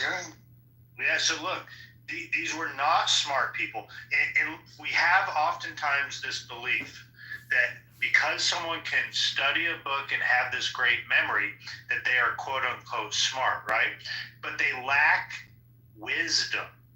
And when you lack wisdom, you're not intelligent. Why me that has no idea about medical practices. It's one area that I am not good at all. But I could see the larger picture of what a scam this was because of my wisdom that I had. Because you're old. It needs to be old. Well, I'm just going to tell you, he was not an intelligent person. Well, He was intellectually dishonest. Saying, and you guys may disagree with me. I think that I had more of a problem with the people who had huge egos. Now, you may say he had a big ego. I don't think he had as much of an ego as some of the other people. I could be wrong. That's my But how take would on you it. rate him on the psychotic index? He was an extremely deranged, psychopathic, low IQ, horrible, toxic communicator. That guy was a human piece of shit, and you don't see him here anymore, do you? And in one room, he even admitted he's not a doctor. That guy's a fucking front. No back-end identity, nothing. It was all a fucking scam from this app to your other doctor's office to the Pfizer manufacturer. It's all one giant fucking bullshit. Fucking scam. And that guy, Dr. Copeland, is a human piece of shit. And Driver, I would tell you, once those girls got fired, nurses and doctors out of DC, I pulled them on this app. That's how his ass got exposed. Well, it's good. Glad you did it, KB. Yeah, damn right. I said, this is bullshit. We work side by side together. You don't know what the fuck is a front line is. And he couldn't answer anything. Yeah, but you're aware, once he got ran off from this app, he took his bullshit to Twitter Spaces and continued to peddle it over there. And if we had anyone on the inside, there was something he was doing. He was either getting pussy or getting money out of putting on this app. Gay. He's gay. Now, is he still on that? What's going on? I haven't seen him in a good year and a half or to 2 years, but after he was ran off this app, he kept doing it over on Spaces. There was another doctor on here, a female African American. I can't remember her name. Anybody remember her? Oh, she's a liar too. She got ran off. Yeah. Well, Who is that? And here's Absolutely ran her ass off. And here's the biggest not tragedy, the scam of it all, is there isn't a vaccine or a medication ever made that doesn't have side effects. So for anyone to advocate that you should take some form of a treatment is medical malpractice. Some people are too stupid to be told the truth and the nuance, aren't they? Yeah, the argument, don't give people the full picture, because otherwise they'll make the wrong decision. Elle's just stating common sense. But see, here's You only offer. You don't tell someone to do anything. You just offer. Here's the crux of it all. No matter what medication you are going to take, only your primary care physician or personal doctor knows your medical history. And without a medical history, no doctor is going to prescribe anything. It's only How the fuck do you prescribe the same medication to everybody, first of all? How stupid have we become? Yeah, I know. Well, antibiotics I won't get into that, John. I mean, Antibodies? They spread spike proteins to the whole population, destroying our genetics, you little nitwit. I mean, look, well, let me put it this way. Even Tylenol is taken by millions of people, every day for decades and decades. Generally speaking, we know Tylenol is safe, right? However, and generally speaking, you can go to a store, buy Tylenol, you're going to be fine. But anything beyond that, there are still people who can't take Tylenol. That's why you have to go to your doctor. Your doctor takes a medical history and does a workup, etc., etc. Yeah, but it depends what the risk is, though, Alan. I mean, if it's more you're going to be struck by lightning, then you really don't need to bother with the whole It depends what the risk is. You think putting a gun to everybody's head and pulling the fucking trigger is a good antidote, you fucking little tart. Yeah, but that was a different calculation. That was actually a significant risk. I have a question then for the people that are saying this. So what I'm hearing from this conversation is that any sort of medical advice should be between the individual based on individual circumstances and their medical provider, not the politicians. Correct. I don't think that's a good idea. Okay, so for example, like reproductive health care should be similar. No, Oh, kill all the babies! We can have this. I would love to talk about how Victoria likes to murder babies. However, I want to remind everyone. I'll go down that. I just want. Yeah. Before we go there. Oh, I don't think that there is a rabbit hole here. I think it's just a matter of just consensus it's a matter of actual just like thinking about, do politicians have the capability, the expertise, or the ability Victoria, you have to yield. We can have this conversation, but we're going to reset it. I just want to remind everyone that Dr. Copeland was a chiropractor, holding himself out on this app as a real doctor. So Victoria, I want to ask you, how many babies have you murdered? 0. I've helped more children than. Listen, 100,000 babies. I'll address that. 100,000 babies a month get murdered in this country, and we, the taxpayers, spend $1 billion murdering 100,000 of our own children in the United States of America. It's a sick, sick world. You can call it reproductive health all you want. It's murder. Congress actually carves out,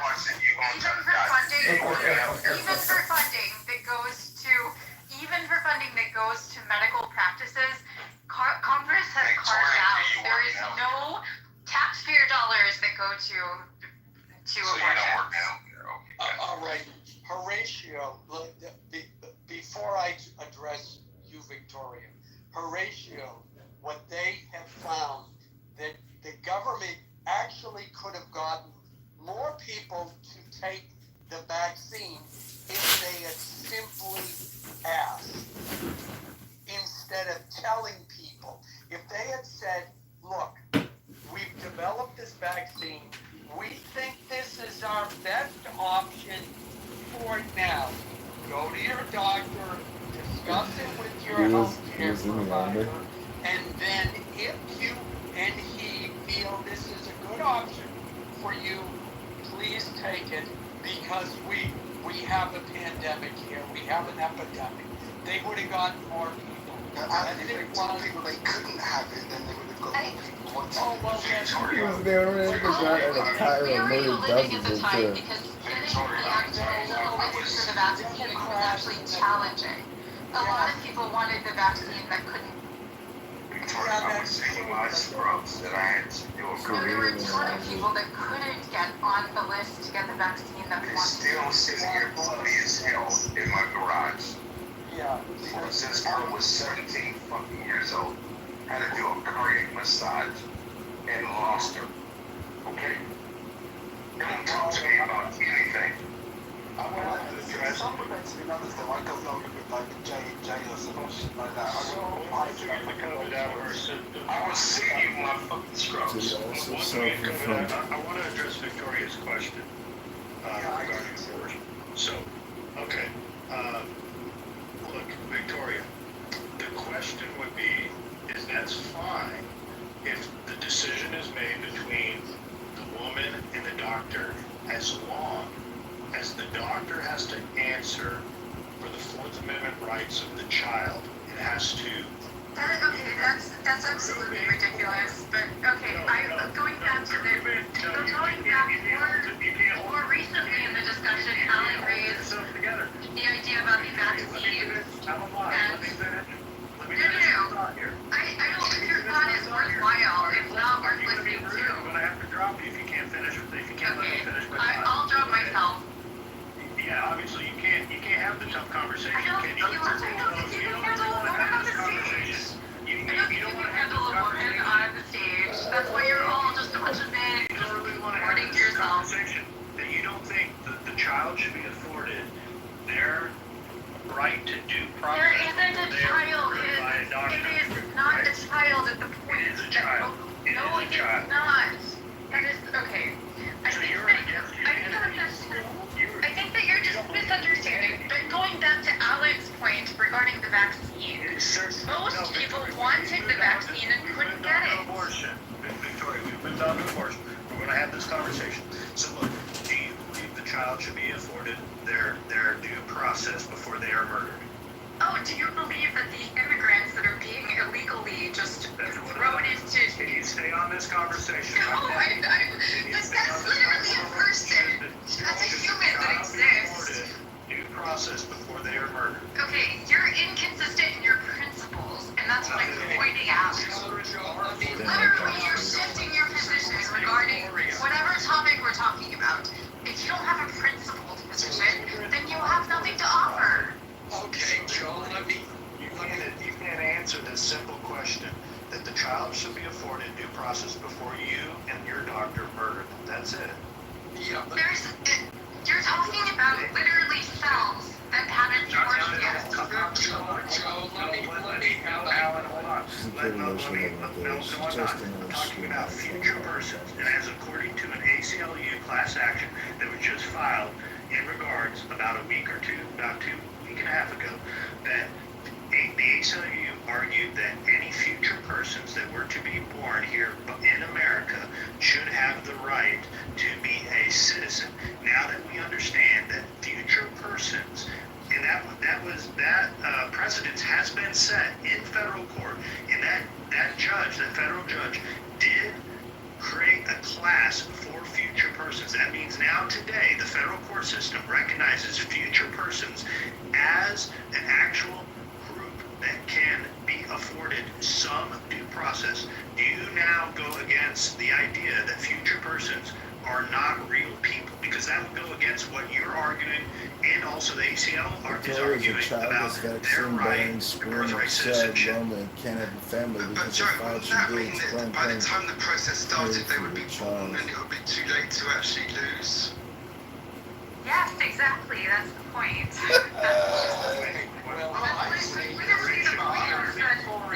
Literally, like, if you try to put these sort of medical procedures that are very time sensitive through our process right now, which is incredibly litigious. There is no resolution. Even under Roe, like the case that was brought forward, she had to, like, this is the point. Like, these are time sensitive cases. Okay. Yeah, Victoria. She had a baby too. Yeah, Victoria. Let's for the moment, let's put aside in topic pregnancies, molar pregnancies. Oh, but that would be great, except the problem is it's not being defined by these state legislators as cleanly as you're trying to. You're trying to set aside these exceptions, and those exceptions are not being adhered to. And that's literally what's happening now. I was in the middle of talking. Well, your talking isn't really that helpful or informative. Trust me, I know how to handle a woman. So I am I recruit Democrats and non-voter women by talking about women's reproductive health, aka abortions, agreement recruits for Democrat voters. All talking about, and the only word I'm using is the word pregnancy. Now, a normal pregnancy that will come to term, what is the medical necessity? Is there any medical necessity to terminate that pregnancy? And by medical necessity, what that means is, under the doctrine of do no harm, if you go into a doctor and say, I'm sick of having It's just another Democrat political topic. It's for children, aka communists. so I only have one, and I don't want you to donate. The doctor is, by law, prohibited from removing that kidney because there's no medical necessity. It doesn't do any harm, does it? Yeah, correct. So, under that definition of medical necessity, what is Don't the fall medical for the trap. necessity for terminating a pregnancy exclusive of Which has nothing to do with ectopic virtue, pregnancies? ethics, morals, All or our moral. pregnancies, It's purely any political. Don't pregnancies fall for the where trap. the fetus, where it will, even if it comes to term, the baby won't, the pregnancy. Alan, you're not going to be able to convince Victoria, and she's not even on stage. What is the medical necessity? Inconvenience. So I just There is no, Horatio, it's not inconvenience. There is no medical Okay, there have literally been women that have died recently because of sepsis. Like, Name one. In Georgia, there was a case. There have been several cases of women that Name sepsis. one. Give Well, us the name. They couldn't abort a child that had already. The reason is that the laws are confusing. Right now, you're expecting there to be some sort of sense in the laws that exist, but the legislators went to trigger laws that existed before medical science had advanced. And so we have laws on the books in several states that are so mind-blowingly archaic. Victoria, you're like a crisis actress, you know that? It's like you're nothing but a crisis actress the way you talk about killing children, Victoria. Babies! Innocent babies! So if you want me to respond, stop ignoring me. Acknowledge that there have been what? You're literally ignoring me, but you're asking me to respond to your Hear the word acknowledge. Do you know what the fuck the word acknowledge? But you're not acknowledging anything that I have stated. 3 or 4 cases. I don't think that you understand basic civics or how the country works or how legislators work. I feel sorry for the man that calls himself a future congressman who doesn't even know how civics work. Al, we gotta have one mic. Let's let Victoria finish. Okay. Go ahead, Victoria. The trigger laws that went into place in many states after Roe v. Wade was overturned were archaic. We had some state legislators citing information or basically law that was in place before women even had the right to vote, before female anatomy had really been scrutinized by doctors. For a very long time in our medical history, women were not examined properly. Why? Because the vast majority of doctors and medical researchers and scientists were men. And there was a lot of concern about scrutinizing too heavily the female body or anatomy. So what we had in place is a system of trigger laws that were very, very far behind medical science and understanding of what reproductive health care looks like, or the very distinct and different situations that a woman can face in pregnancy. And that can be very different in any amount of the term of pregnancy. So even the idea of term limits on when can you have something or when shouldn't you, or should there be exceptions, it's nonsensical. If you know how our justice system is so slow in terms of working, the idea of a pregnancy only lasts up to 9. Sorry, can I finish? A pregnancy only lasts up to. You're filibustering right now. You're just going on and on. So. No, I'm trying just to. I'll wrap it up. You're pancaking. You're putting point on point after point. So I'd like to respond to, because I understand how the justice system works. The doctor, if they have to go through some sort of medical procedure to save the woman's life, they can prove after the fact that it's already occurred. If they're doing it legally and they're doing it right, they should have the documentation and the evidence to be able to prove it in court why they had to do this emergency procedure. Oftentimes, our court system does not ask people for permission ahead of time. It asks after the facts have already occurred. So making it out that we can't afford the child due process after the fact of it already, the medical procedure already occurring is ludicrous. Like, it can occur, and we should hold doctors accountable, especially after COVID and what we've dealt with, because these people are baby murderers. Okay, there have been cases in which doctors have been fined or charged.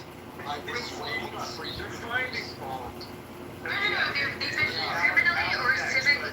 But they're finding, let me remind you, they're finding thousands of babies below abortion doctors' homes and in their cellars and buried in their backyard. This is backed by these death cultists. Go ahead, Al.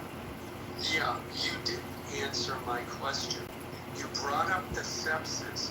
I said a normal pregnancy. And most pregnancies are normal. Now, that depends on age, blah, blah, blah, blah, blah, yada, yada, yada. But I said, what is the medical justification for terminating a normal pregnancy? There is none. Can I ask you this? What is the victim chances? Yeah. What is the point that you're trying to make? Maybe just to make that clear. The point is, there is no medical justification. First of all, there's no medical justification for terminating a normal pregnancy because most abortions are elective. You're using the term normal. You're using the term normal as in if there is a normal pregnancy. That's defined. But that's the point that I was trying to raise is that all pregnancies are distinct. Are normal. The woman gets pregnant, 9.5 months later, little Johnny is born. That's a normal pregnancy. You even without medical intervention, the pregnancy will, even without the vitamins and the monthly checks, the pregnancy starts at conception. 9.5 months later, little Johnny is born. Yeah, the only justification is I'm not in the mood. It's not that's literally, like, you're really, I don't know where you get most abortions are elective. Now I got this real quick. I'm about to put her in the box. What is sepsis? I don't need to be in the box because I actually just need to. What is sepsis? You don't know what sepsis is? It's literally where it's where your internal organs are starting to become. Sorry? Give all the rates and numbers if you want to know anything. No. This isn't about the rates and numbers. This is what I'm referring to is you just making up bullshit. Listen, Victoria, you got to remember Dr. Ulrich Klopfer in 2019, they found 2,246 dead babies in his garage and an additional 165 dead babies in his trunk. Now you're telling me that this has to be something that is legal in our country. This is on a whole nother level of serial murder, serial killing. Victoria, how can you actually advocate to protect this heinous act? Do you understand that when Roe v. Wade was you couldn't just either said the okay, if the point of overturning Roe v. Wade which is what the Christian right purported to be, was to save the lives of babies, right? That was the purported aim. That was the goal. So what I'm just trying to say is, okay, I'm not familiar with that specific case. What I'm referring to is you don't know who Dr. Ulrich Klopfer is. This was just in 2019. It was before Roe v. Wade was overturned.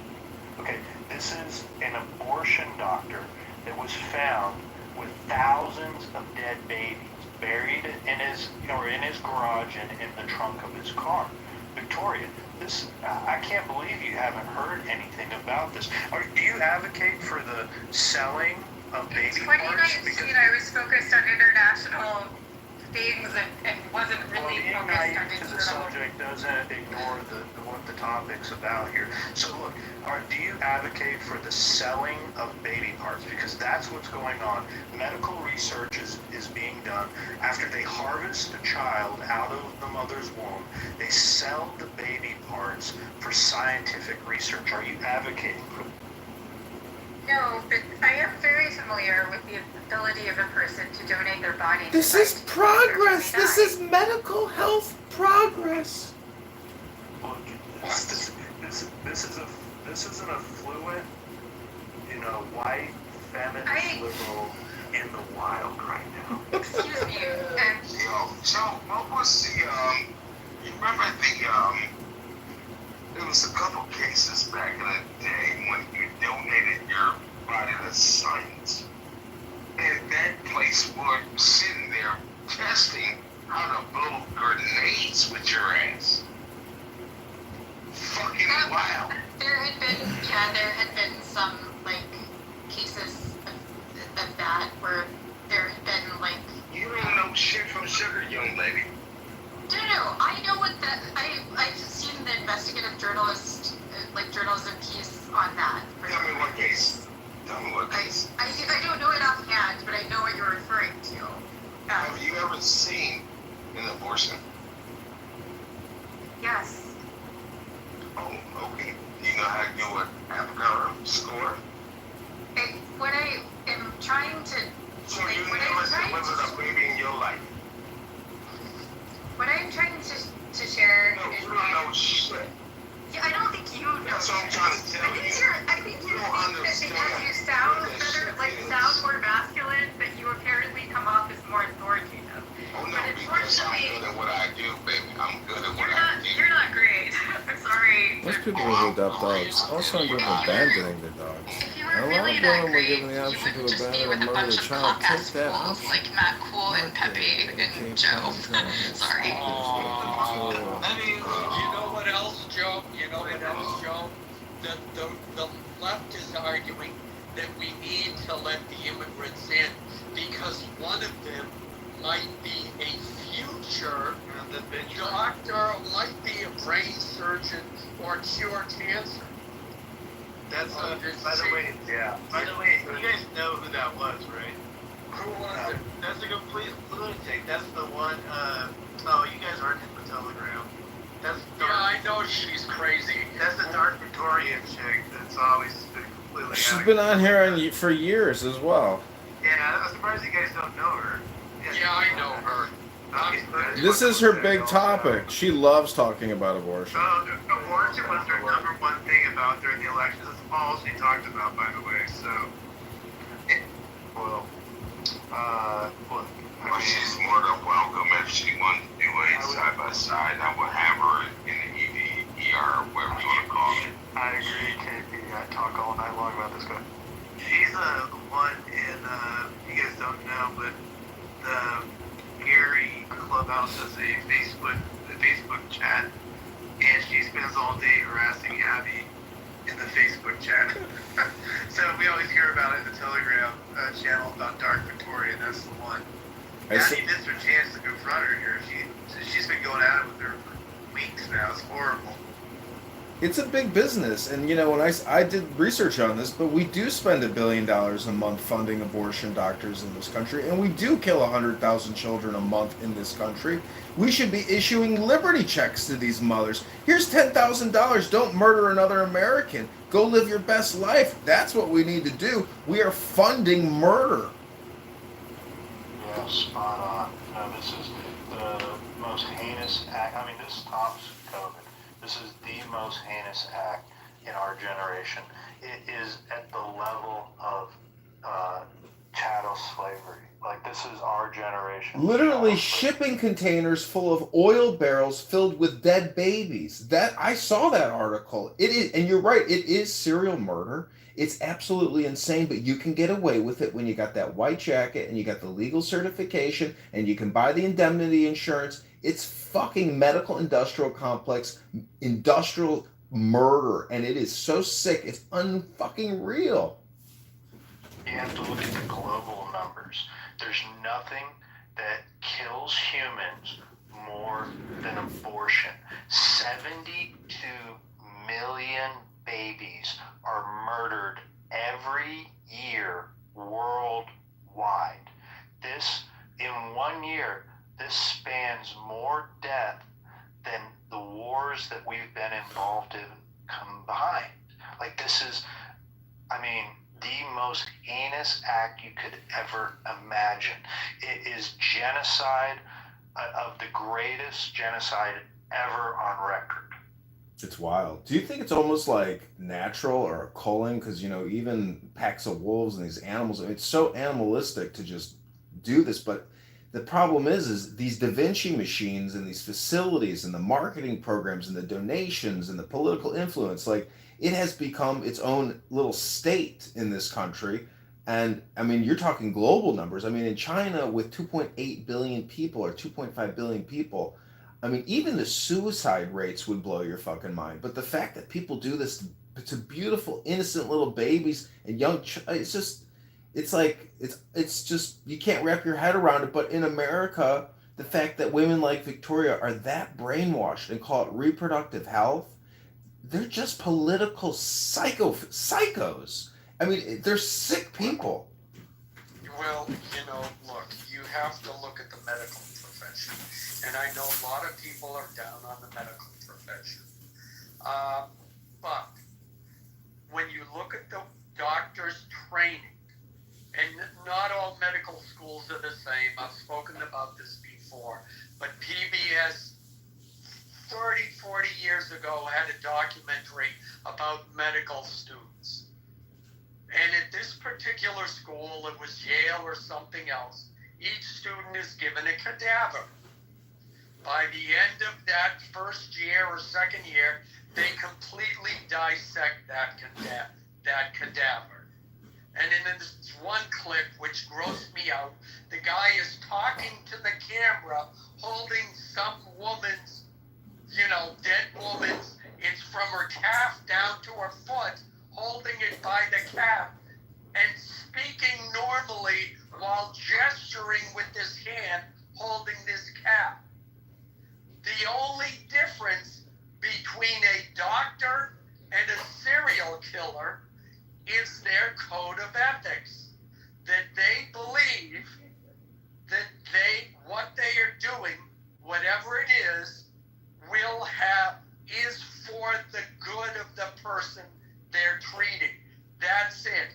They may, someone might have diabetes and they got to cut off their foot, but if they don't cut off their foot, then they're going to have medical complications. The person's going to die.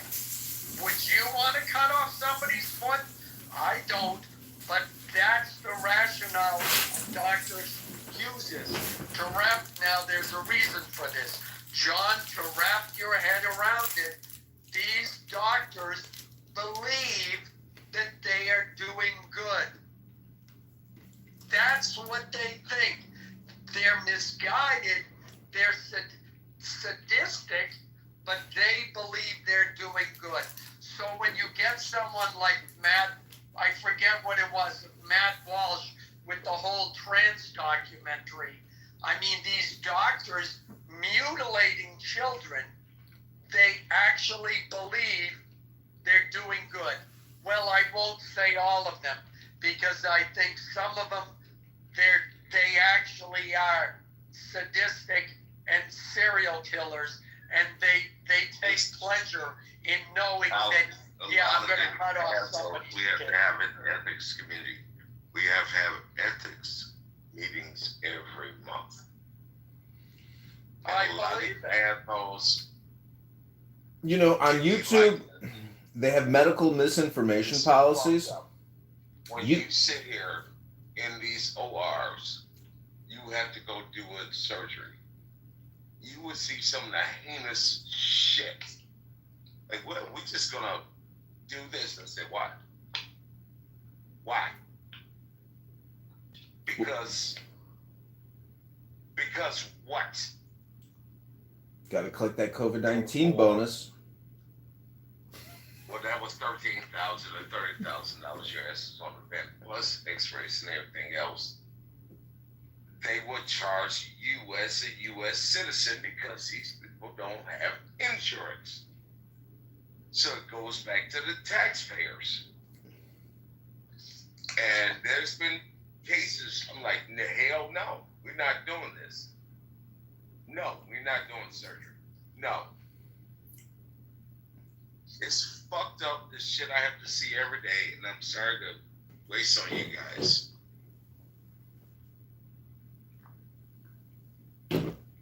If there was ever a real revolution in this country, instead of gutting national defense, we should just cut Medicare, Medicaid. I mean, that's the biggest line item.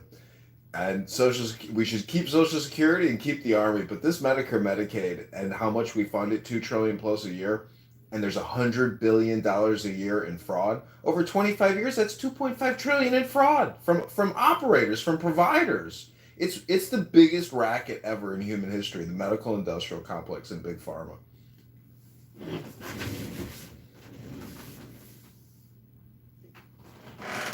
At least we get something out of the military protecting us from getting invaded and scaring the shit out of the rest of the world.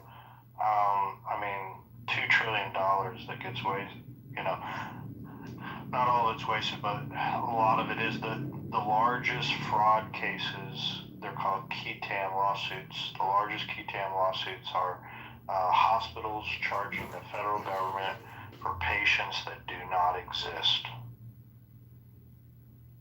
Yeah, it's cram billing, essentially.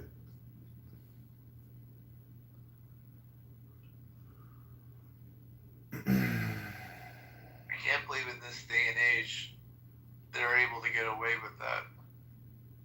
A non-existent person getting doing it that way. That's how that's going. What's going on around here? So the ones we know of, it's the ones we don't know of that they get away with. But the ones we know of, they had, you know, were caught doing it. But there's a whole slew of them that we don't know of that's obviously benefiting. And how much was the total on the fraud on that? Oh, there's multiple cases. I'll get you a top 10 list.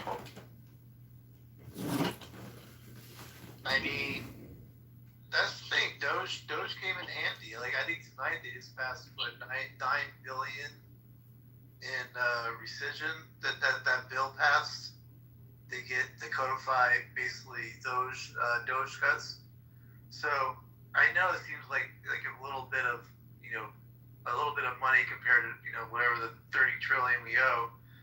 But you got to start somewhere. And if we can go after the fraud like that we're just talking about, and like hammer at that with this Medicare shit, the stuff starts to add up, man. Like, we gotta do something. It's fucking crazy. We're gonna be broke. Is that KP? Yes. Yeah, you're on. Yeah. I was relieved from my position during COVID because I exposed that. $13,000 just to diagnose you have COVID. $30,000 to put you on the ventilator. So that's already 43, 46. And every single day, that is an extra, I think it was $8,000. They kicked my ass right out that hospital. I said, this is bullshit.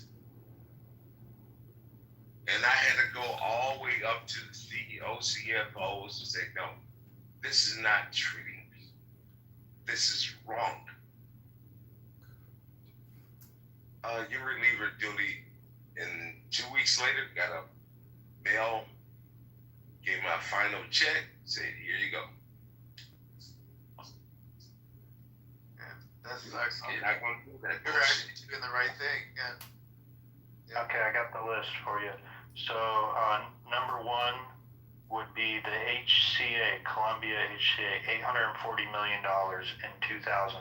Unlawful billing practices, upcoding, billing for non-reimbursable costs, purchasing home health agencies to inflate costs,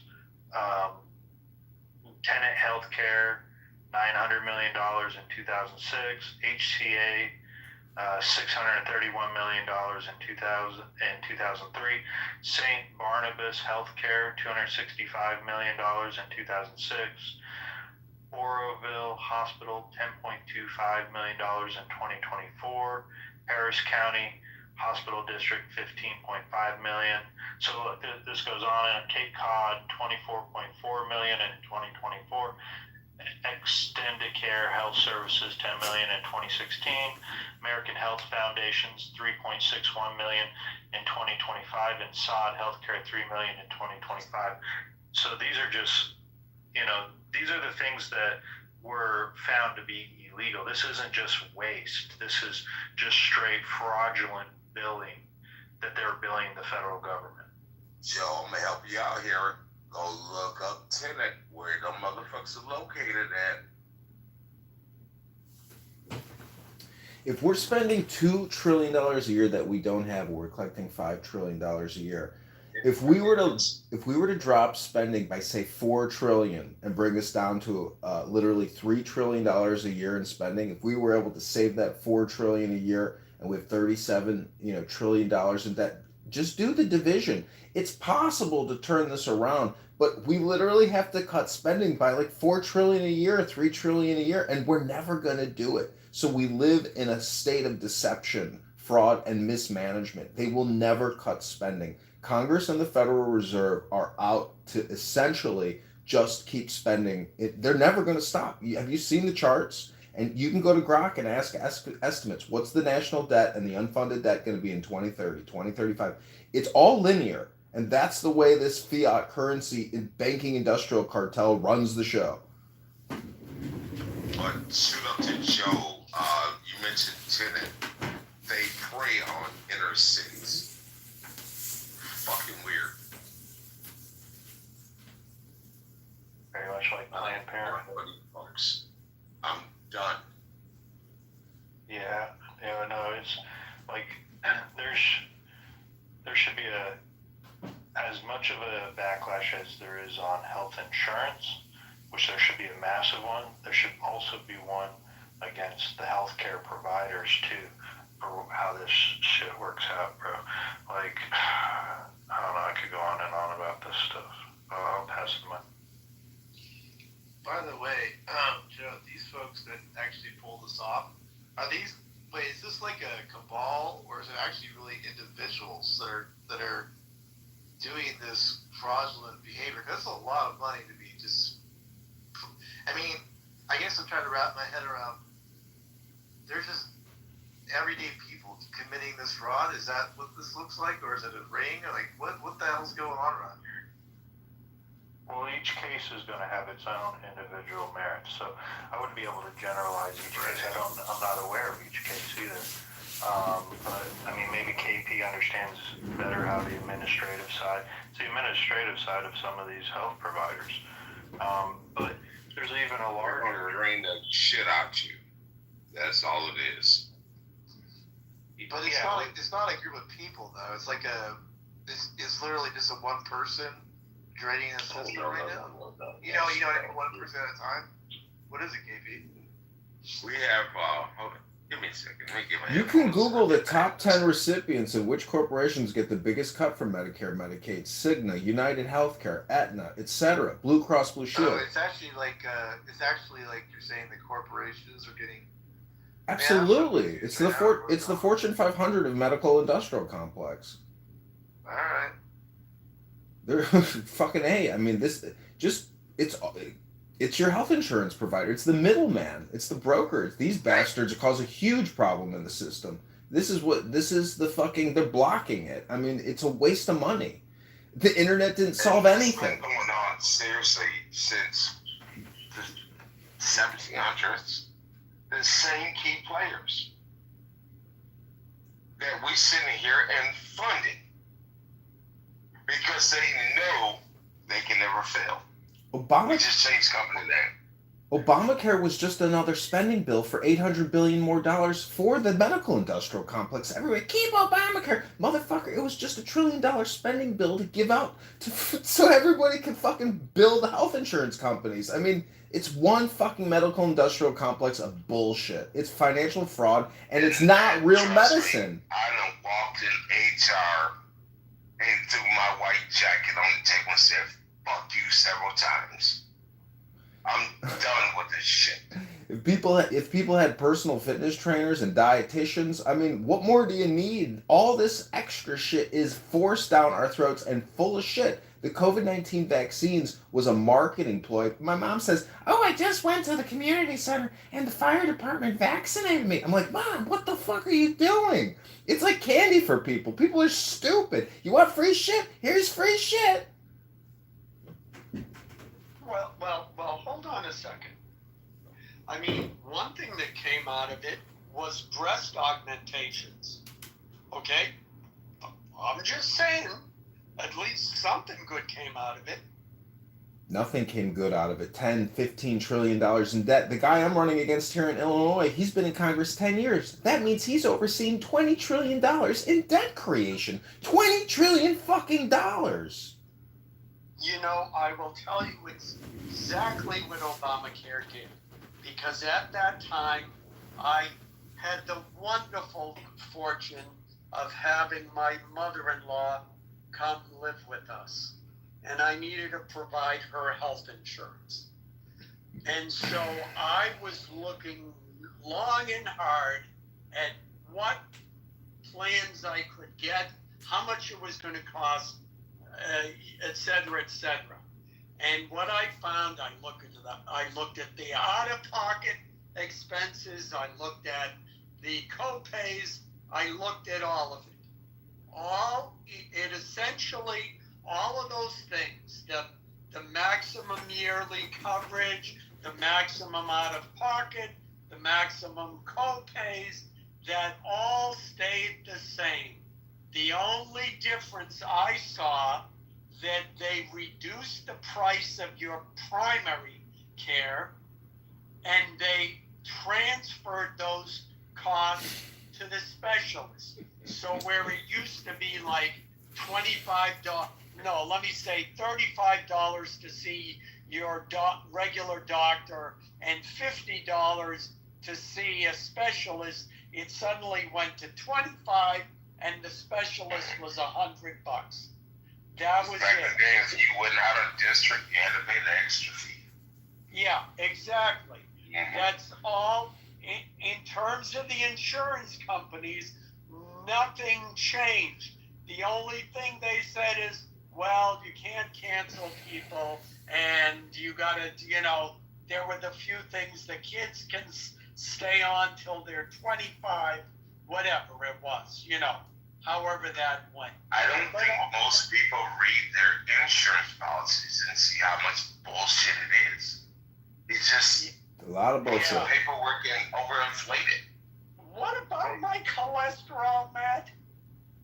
I have breaking news. I'm sorry. Bullshit. I got some breaking news. I think is pretty. Tonight, Anna Paulina Luna has criminally referred Jerome Powell to the DOJ for perjury. Have you guys heard this? I did hear about that just a little bit ago, yeah. What about the $2.5 billion makeover? $2.5 billion, yeah, for the renovations of the Fed's DC headquarters. What did they think? What did they think they were building out the new Goldman Sachs, executive offices? Joe, this is the problem with the Epstein story being in the news cycle. There's all these bangers that are out there, right? Yo, what they should do is indict that fat bitch from Georgia. Latifah. That big ass cat. What's her name? Letitia. No. The other Georgia's. That's New York. Stacey Adams. Thank you. Yeah, they need to indict her ass. Fuck that. Stacey Abrams. even in the news. She got $2 billion for a nonprofit that had $100 in the bank account. And what was that number that when Biden was leaving, he gave out like $300 billion in grants to all these climate change and, nonprofits? I mean, that's a huge scandal too. Yeah, I mean, you had that fucking, what was she from, the little girl at the time, that Swedish girl, was pushing that shit. Oh, Greta Thunberg, whatever. Yeah, she was a big funder, or a big famous thing, I'm sorry. Yeah, and they used her as a child because you can't talk about children. It was fucked up. They were good at marketing at that time.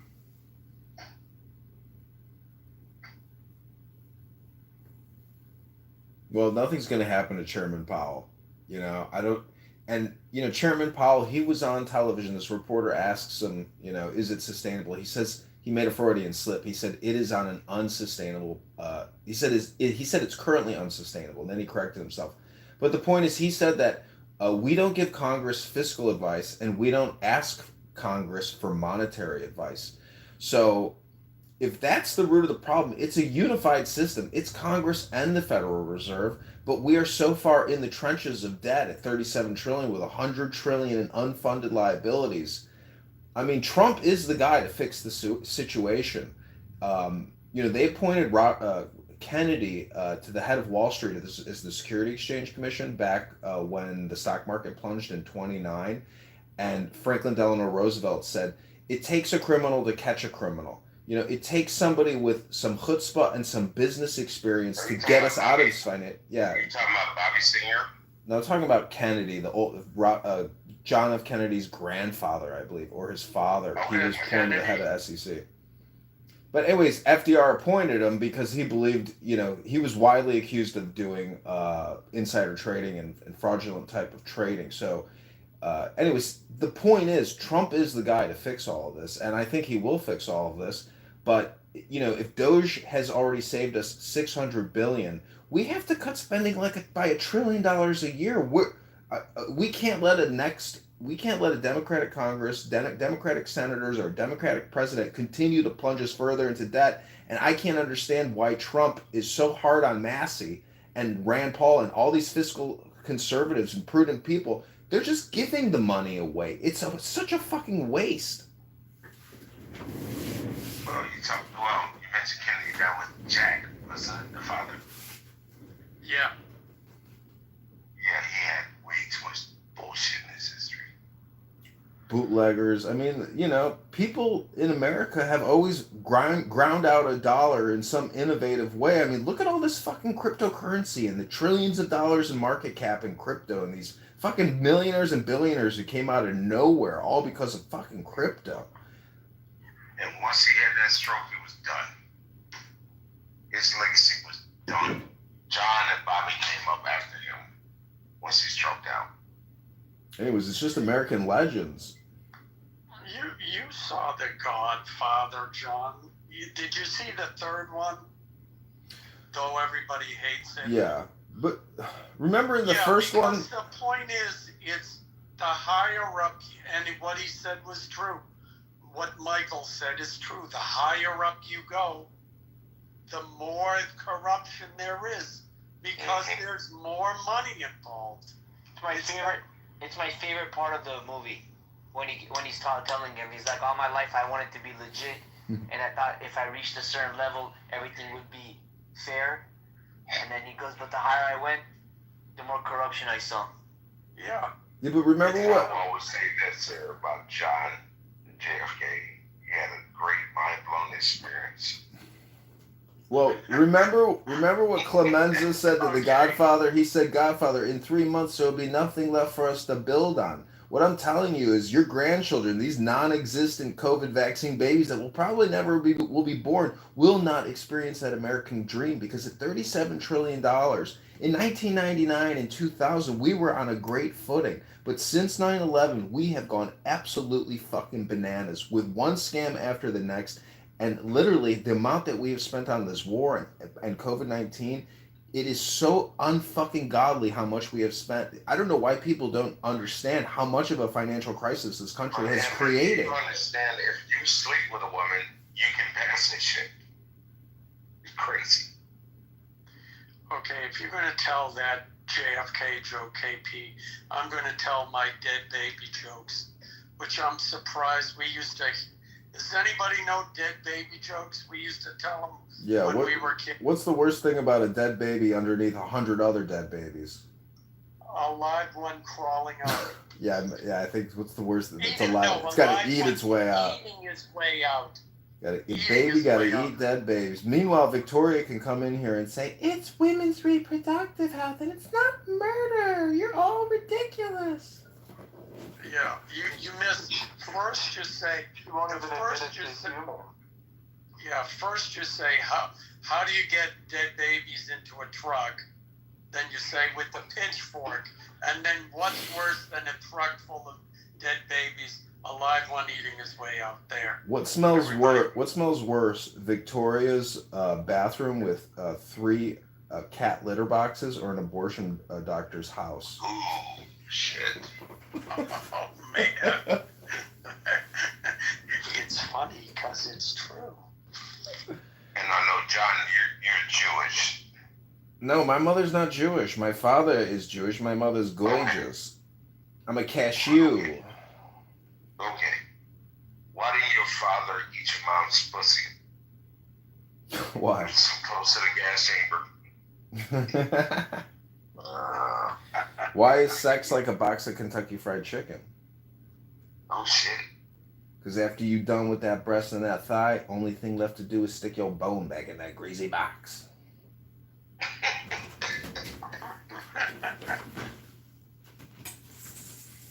to keep a nigga at home. How to welfare check on his boots.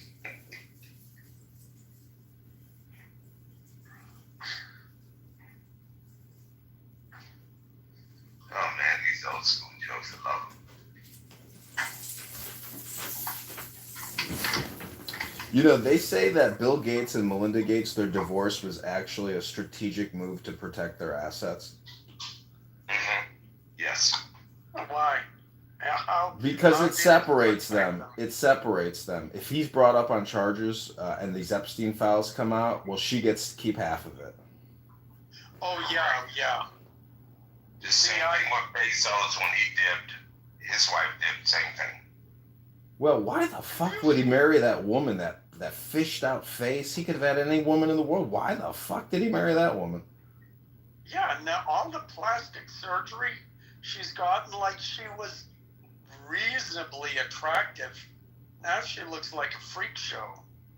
I don't understand. I mean, he kind of has a strange personality. Like, he doesn't seem like he's, I don't know, there's something strange about him as well. But Bill Gates, in my opinion, and what he has done and concocted and is still continuing to concoct, even with this like a produce spray and vegetable spray that they want to coat all the produce.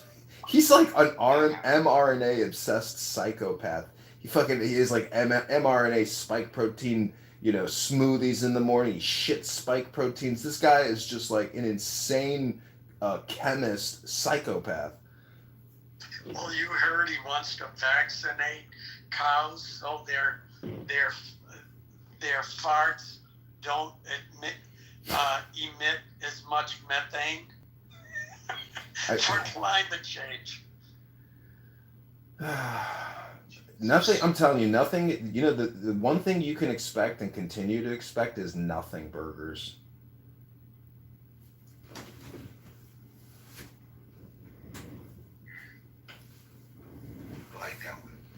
Even with especially with this Trump. Going to come from the investigation of John Brennan. God, I hope so.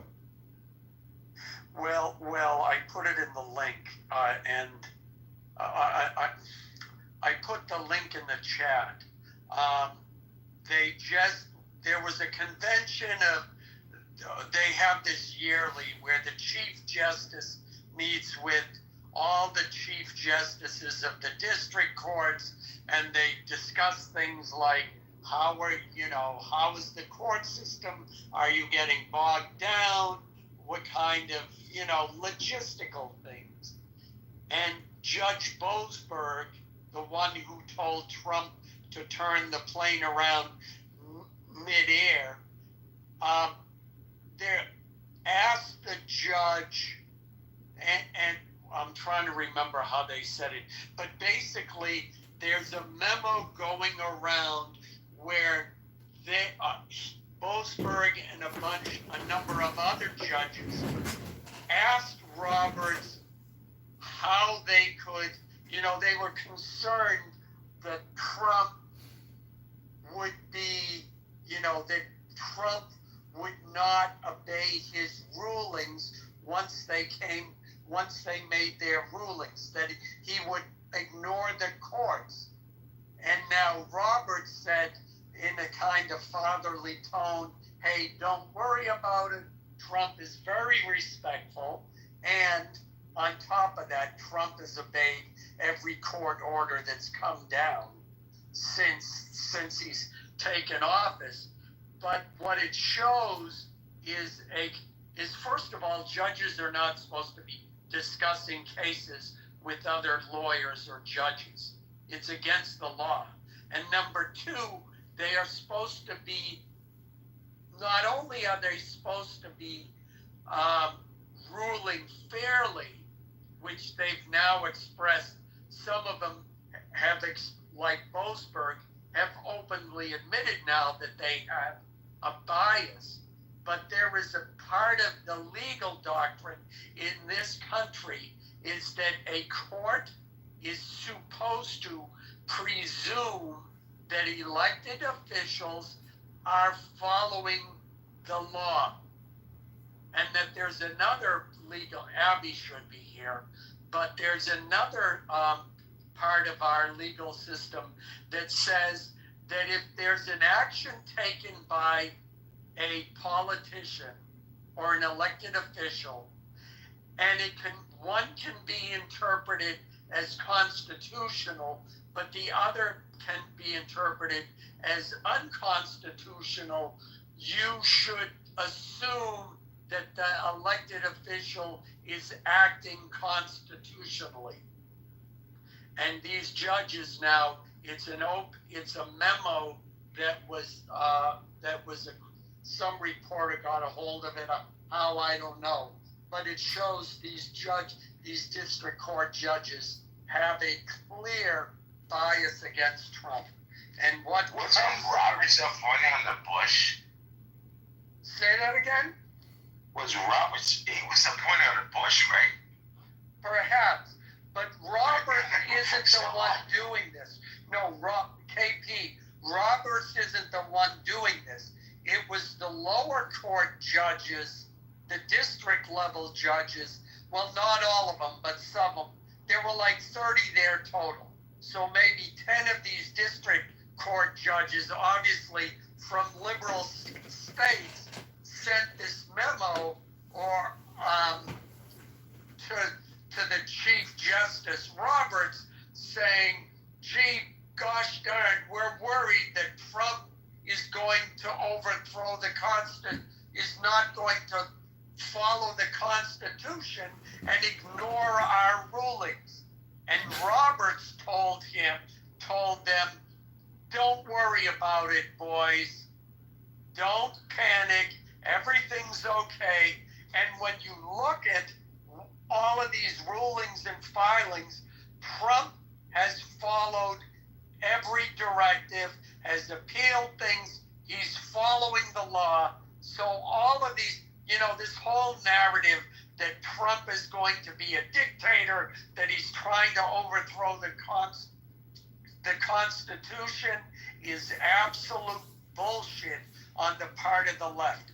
Trump talks a lot, Trump trolls, Trump talks a lot of crap, but when it comes down to it, what he does is the actions is he is following the letter of the law 100%.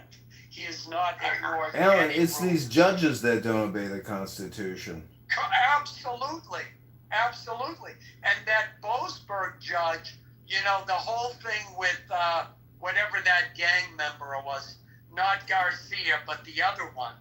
He, you know, Trump they put him on the plane. The plane went to Venezuela, I think it was. And so the Boasberg, you know, had a hissy fit because he couldn't have his way. Trump appealed it to the Supreme Court. The Supreme Court told Boasberg, no, you're wrong, Trump was right. And then Boasberg said, well, I'm holding him in contempt of court anyways. And under that, ordered Trump to bring the guy back. And that's how he was able to finagle it. But the Supreme Court keeps telling these judges, hey, you know, you're out of line. This is bullshit. You're interpreting the Constitution the wrong way. And they keep ignoring them. Absolutely, they're full of shit. Man, I love when Alan just go off rail. I love it. You know, Stephen Miller. This is like 2001 Alan. Don't give a shit. Oh, Welcome back, brother. Welcome back. Yeah, no, I never gave a shit. You know, that's one of the benefits of being older. Did you see the video? What's her name? Ketanji Jackson, or what's the African American female Supreme Court name? Ketanji, yeah, KJ. I don't know if you saw. Did you see? She's like she's like a theater child. So there's a video of her. Did you see her singing in like Wicked or something? It's so cringe and bizarre. Oh yeah. Have you seen the word count? Yeah, I saw that. Like they added up all of the opinions by the various Supreme Court justices, and like it's either the average or the total, and like all the other judges, it's like 2,000 words, and her in their either dissents or their rulings, and hers she's like at 15,000. It's hilarious. You know, John, what was that chick that's right outside your district? That was getting crazy. What was her name? Black girl. Fuck, she's out of the news now because she got out of office. I can't remember her name off the top of my head anymore. That was a fucking She was a wild psychopath. Story. Total psychopath. She's She just had crazy. 2 different jobs with the municipality and the city or some shit. Oh, Tiffany Henyard. Man, yes, thank you. Yeah, that bitch is a psychopath. If you guys want to go look at She got the psycho stare. She got the psycho stare, yeah. She's a total Did she psychopath. get arrested or? She caused a fight, but she didn't get arrested. She got run off. She got voted out of office. Yeah, they had to run off. And they had Lori Lightfoot, our bullshit mayor, do a forensic accounting and auditing, and then she gave a speech saying that she was buying $200,000 worth of personal shit on Amazon. You know, the thing that really pissed everybody off was her attitude and personality and how her shit don't stink. She's just a psychopath type person. Lori? No, not Lori. Tiffany Henyard. Lori, you know, at least, you know, Lori was a corporate lawyer for, you know, like 20, 30 years, and she's still practicing. She's married to this like 7-foot Ashkenazi Jewish woman, and they have an adopted child. And people who worked for her said that she was the biggest cunt and bitch they had ever met in their entire life. She was a total impersonal, nasty cunt. That's what I heard. You want to hear a real story? Yeah, go ahead. You want to hear a real story? Lori. Please. Oh, sure. Since you said it, I'm going to tell it. Been an asshole all my fucking life. We are second cousins.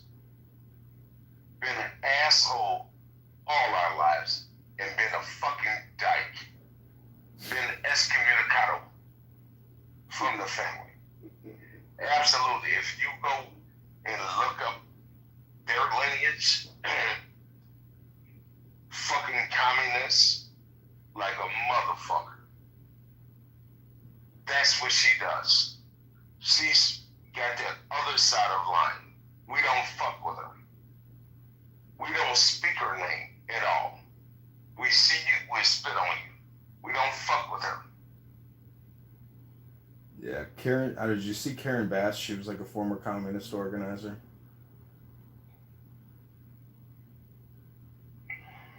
I hate her.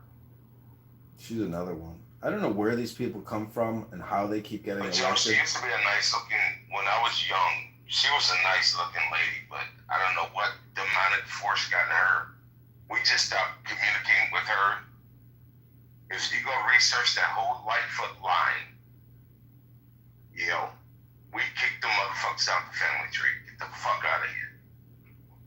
She's a special one, and I mean, it's a miracle that she won. And she ran against Tony Preckwinkle, who's been head of the Cook County government for like 20 years, and she's another one.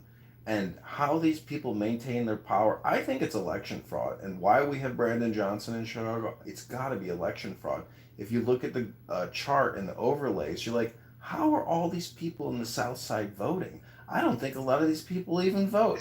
So it's ballot harvesting and it's Democrat control. It's a political cartel that runs Chicago, and they've been doing it since like the 50s and 60s. I mean, they control it. It's their shit. It was the same way like Detroit was like that for a long time, and they still shit. Crazy. These inner cities are fucking nuts, man. That former head of Chicago Public Schools, Barbara Burr Bennett, she's still in jail because she was had multi-million-dollar scams with my former dean from high school, who started a for-profit like executive leadership education curriculum bullshit corporation, and she was also involved in textbook scams in Detroit. Like, education has so much funding, and 50-60% of our property taxes go to education. There's so many grifters and fraudsters in education. It's as sickening as Medicare and Medicaid and the entire medical industrial complex. The educational industrial complex in this country has to be one of the most dangerous elements of our fucked up society.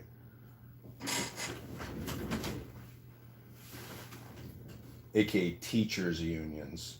And all these bullshit educators that do babysitting and facilities management and no education.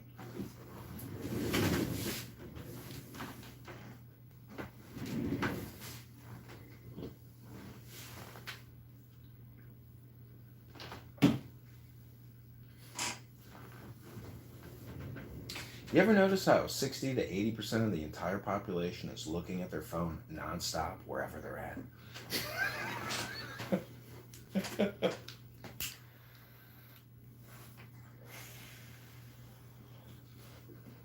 it's a bad addiction.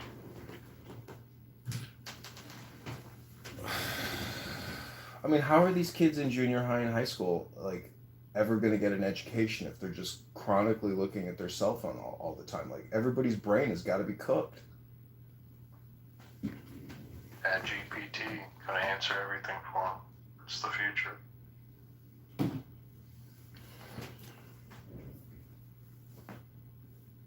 I don't know if there will be future. I mean, at 37 trillion, 40 trillion, 50 trillion, all, McZett on here, he works in debt resolution and management, and he claims that there's going to be a debt jubilee and we don't have to worry about the future. He could be right, and there's some type of debt resolution and it just disappears and only appears in terms of inflation. But if it doesn't, and we get crushed with inflation and paying back a debt, how crazy is it that, like, after a war, there's war, debt resolution? Like, Germany had to cough up, all this money after the Versailles Treaty, had to cough up all this money after World War II. But supposedly with the Marshall Plan, we funded it all. My point is, how the fuck in this country, how do we get over this, like, nonstop borrowing and spending? Politically and organize, and what are the actual benefits of doing it versus not doing it? Is it just a question of where the money goes, or is it a question of how much we're going to create in new debt? You know, like what's the optimal balance and solution without this new Green Deal shit and all the other fraud and wasteful spending? I think it's going to take a crisis because they have the automatic increases to all the departments, and that stuff's codified into law. So I don't think there's any way to rein it in until we have like some serious crisis that occurs. But a crisis just spurs more debt. The HEROES Act in March of 2020 was the first $1.5 trillion tranche, and every single congressperson came up and gave their little speech and said, I think this is a great idea. So crisis just creates more spending. I mean, what we have to do is stop doing, and we have to cut by like $1 to $2 trillion, just to start. I mean, otherwise it just keeps going up, and at one point, $1 trillion plus for just for interest, plus $1 trillion for national defense. Like, people got to take cuts. I mean, it can't just be perpetual economic growth just by borrowing. I mean, you could say that it's our greatest strength that we have this ability, and it fucks the rest of the world who is mixed in with us. So I'm just playing devil's advocate because I really don't know what the optimal solution is. It could be that we can just continue, we just keep borrowing, ad infinitum, because if Washington D.C. doesn't get, invaded and overrun by some foreign enemy, it is a Ponzi scheme, and we as the American people are the greatest beneficiaries of this Ponzi scheme.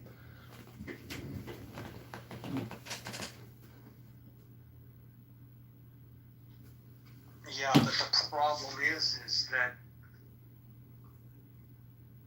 it just, you can say, well, the money will never run out, but at a certain point, the debt will overwhelm us to the point where we're spending trillions of dollars just to pay something that, pay for things that we used 30 years ago. Well, then it's like a strategic bankruptcy. You run up the credit cards as high as you can before you default. I would say war.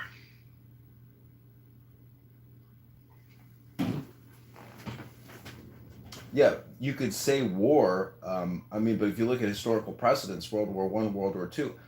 I would say World War II. It's so hard to say if World War I and World War II aren't just like one successive event. I want you to hear this.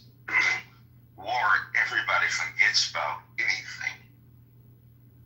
They just gonna keep tricking us. No, that's the distraction. I was watching television today, and I'm like, God, this is such a fucking huge distraction to like the real big problems. But people are just so mesmerized by pictures and videos, and it's all just one giant hypnosis to make everybody stupid and not realize that there's a crisis and people shouldn't even be patriots. But what I'm saying is, if there is war, China might be smart enough to know not to fuck around and find out. But we're already in war. For Christ's sake, it's like been 24 years of nonstop war, and shit is still super hot. Ukraine and Syria and we're already entangled in like 5 to 6 different battlefronts. Trump has dropped more ordnance. What's the second war? We should have never gotten to the Cold War bullshit. That was dumb. That shit's wild. I'm born in '82, but the amount of money that this country invested in the Cold War is insane. Ridiculous. But supposedly we won. Reagan was part of that problem. The collapse of the Soviet Union, could have essentially prolonged a nuclear war. So, a nuclear war is still real. Some people on this app don't think that Russia has nuclear weapons. I think they're stupid to think that they don't have nuclear weapons. The Russians are extremely intelligent and technologically advanced, and there's no way that they don't have advanced nuclear weapon systems. They always had things. Yeah, I remember when the war in Ukraine started, people on the left were saying, oh, Russia isn't that big. It isn't a superpower. They're going to fail. Downplaying, ignoring the last 100 years of history. it was ridiculous. They It would made me, say John, you made me a lot younger. We had Lovatrov over there. He was fucking wild. There's a lot of rabid Russian haters on this app. Sycophants when it comes to hating Russia on this app. And the thing is when the Soviet Union collapsed, we won. They're supposed to be our friends now, right? But no, you know, I attribute it all to when Trump said in that speech, you know, hey, maybe we need to get Hillary's emails or whatever. And he said, Russia, are you listening? I mean, it was like a joke. And the Democrats, you know, went crazy. He said that, and it was after that, the whole Russian collusion thing, and the Steele dossier, and on and on and on, and Russia became the bad guys, you know? And we don't, look, Russia does plenty on its own that people can criticize, but it was, you know, it's nothing like the way Democrats ran with it. Now, and I still have that email.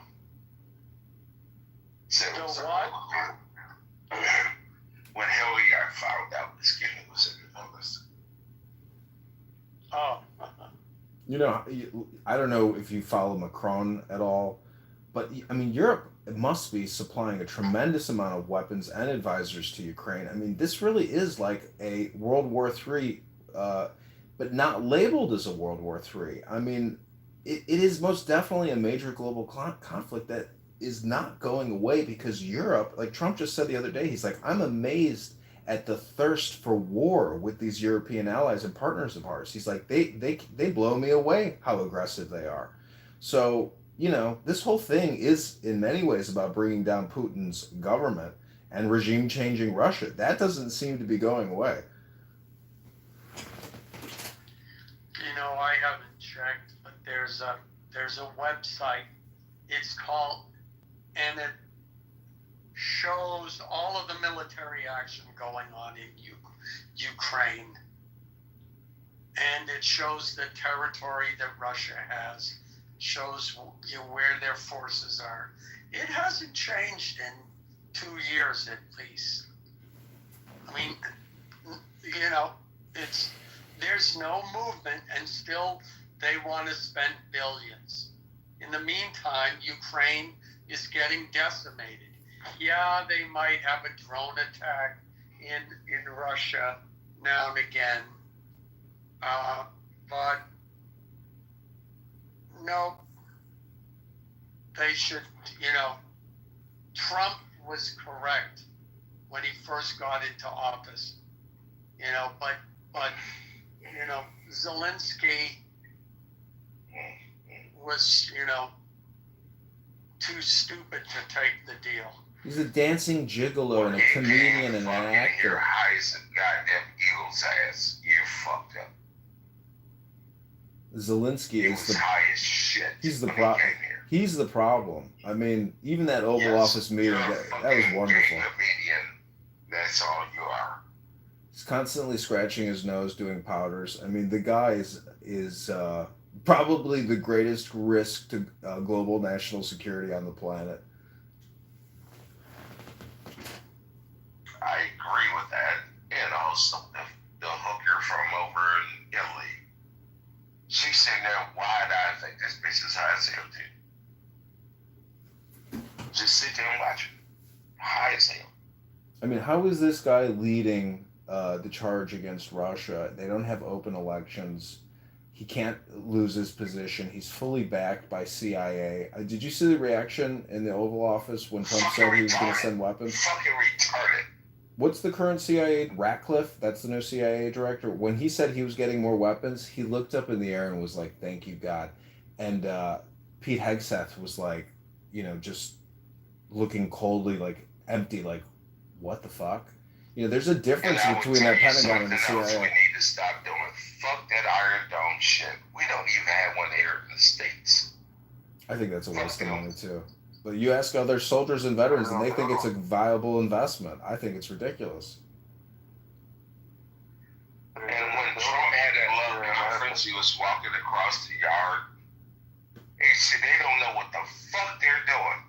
These motherfuckers been fighting for thousands of years. Fuck them. You know what Trump needs? Trump needs to issue the American people Liberty pistols and 100 rounds of ammunition. If you voted for him, you should get a custom-made Trump pistol, a revolver, and a check for $10,000. So as you blow your fucking finger off, you know about those. But I got you. I'm just saying, arming the population, educating the population is our greatest defense against foreign invasion and foreign wars. I mean, the military-industrial complex has to have their revenue growth quarter by quarter. I mean, we're still making tanks that will never be used. I mean, we're probably still putting them out by the tens of thousands annually. Like, it's insane. We manufacture shit we don't even need. That's true. Listen, Barack Hussein Obama's biggest backer and the guy that got him into the White House was Crown. I don't know if you know who he was. He died in a NASCAR accident driving a race car. But that multi-billion-dollar family they're one of the largest defense manufacturers in the country, and they do nuclear-powered aircraft carriers, nuclear-powered submarines. They do everything. Yeah, it's the Crown family. Oh shit. But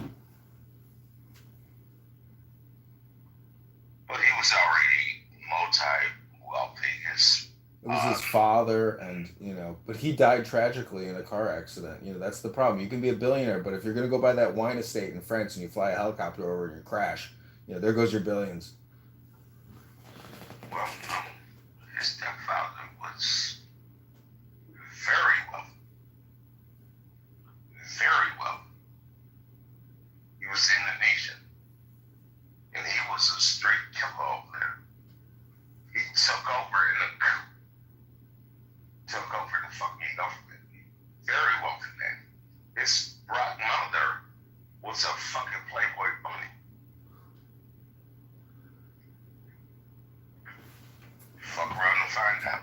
Don't talk about it. This is the biggest wealth transfer in human history. $37 trillion from 9/11 to COVID-19. I mean, the military and big pharma and everybody associated with it made more money in human history than at any other time in American history. The PPP loans were a $1 trillion giveaway. Do you know how many fucking tens of thousands of people in this country took out huge fucking loans from the government and never repaid them? They can't crawl. They've probably crawled back like 1% of all the fraud.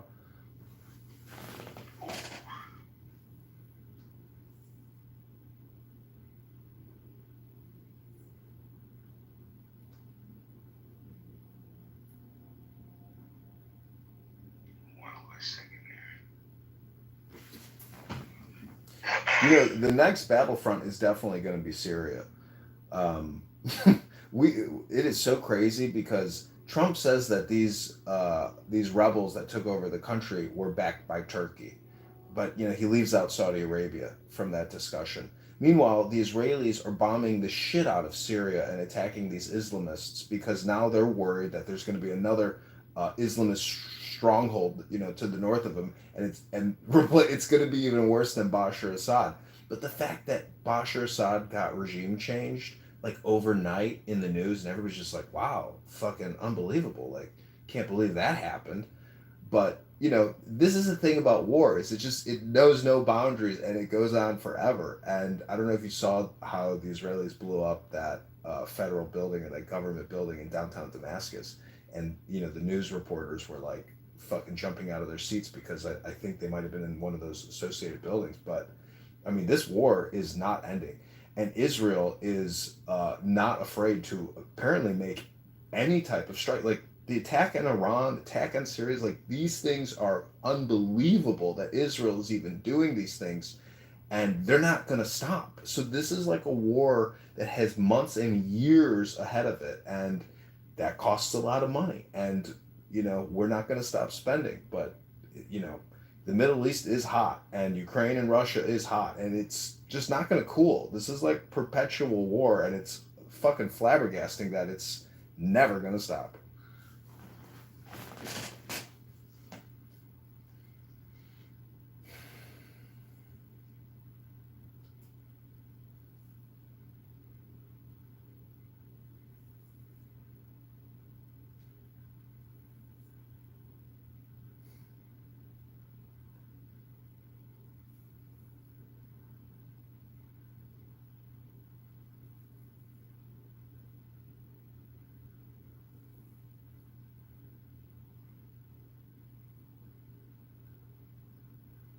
Didn't Israel just strike Syria? Yeah, you didn't see those big the big government offices in downtown Damascus and that roundabout get blown up? No, I missed that part. Holy shit, it was a major attack. Like, it wasn't just like one rocket, it was like a huge detonation. And the leader of Syria shot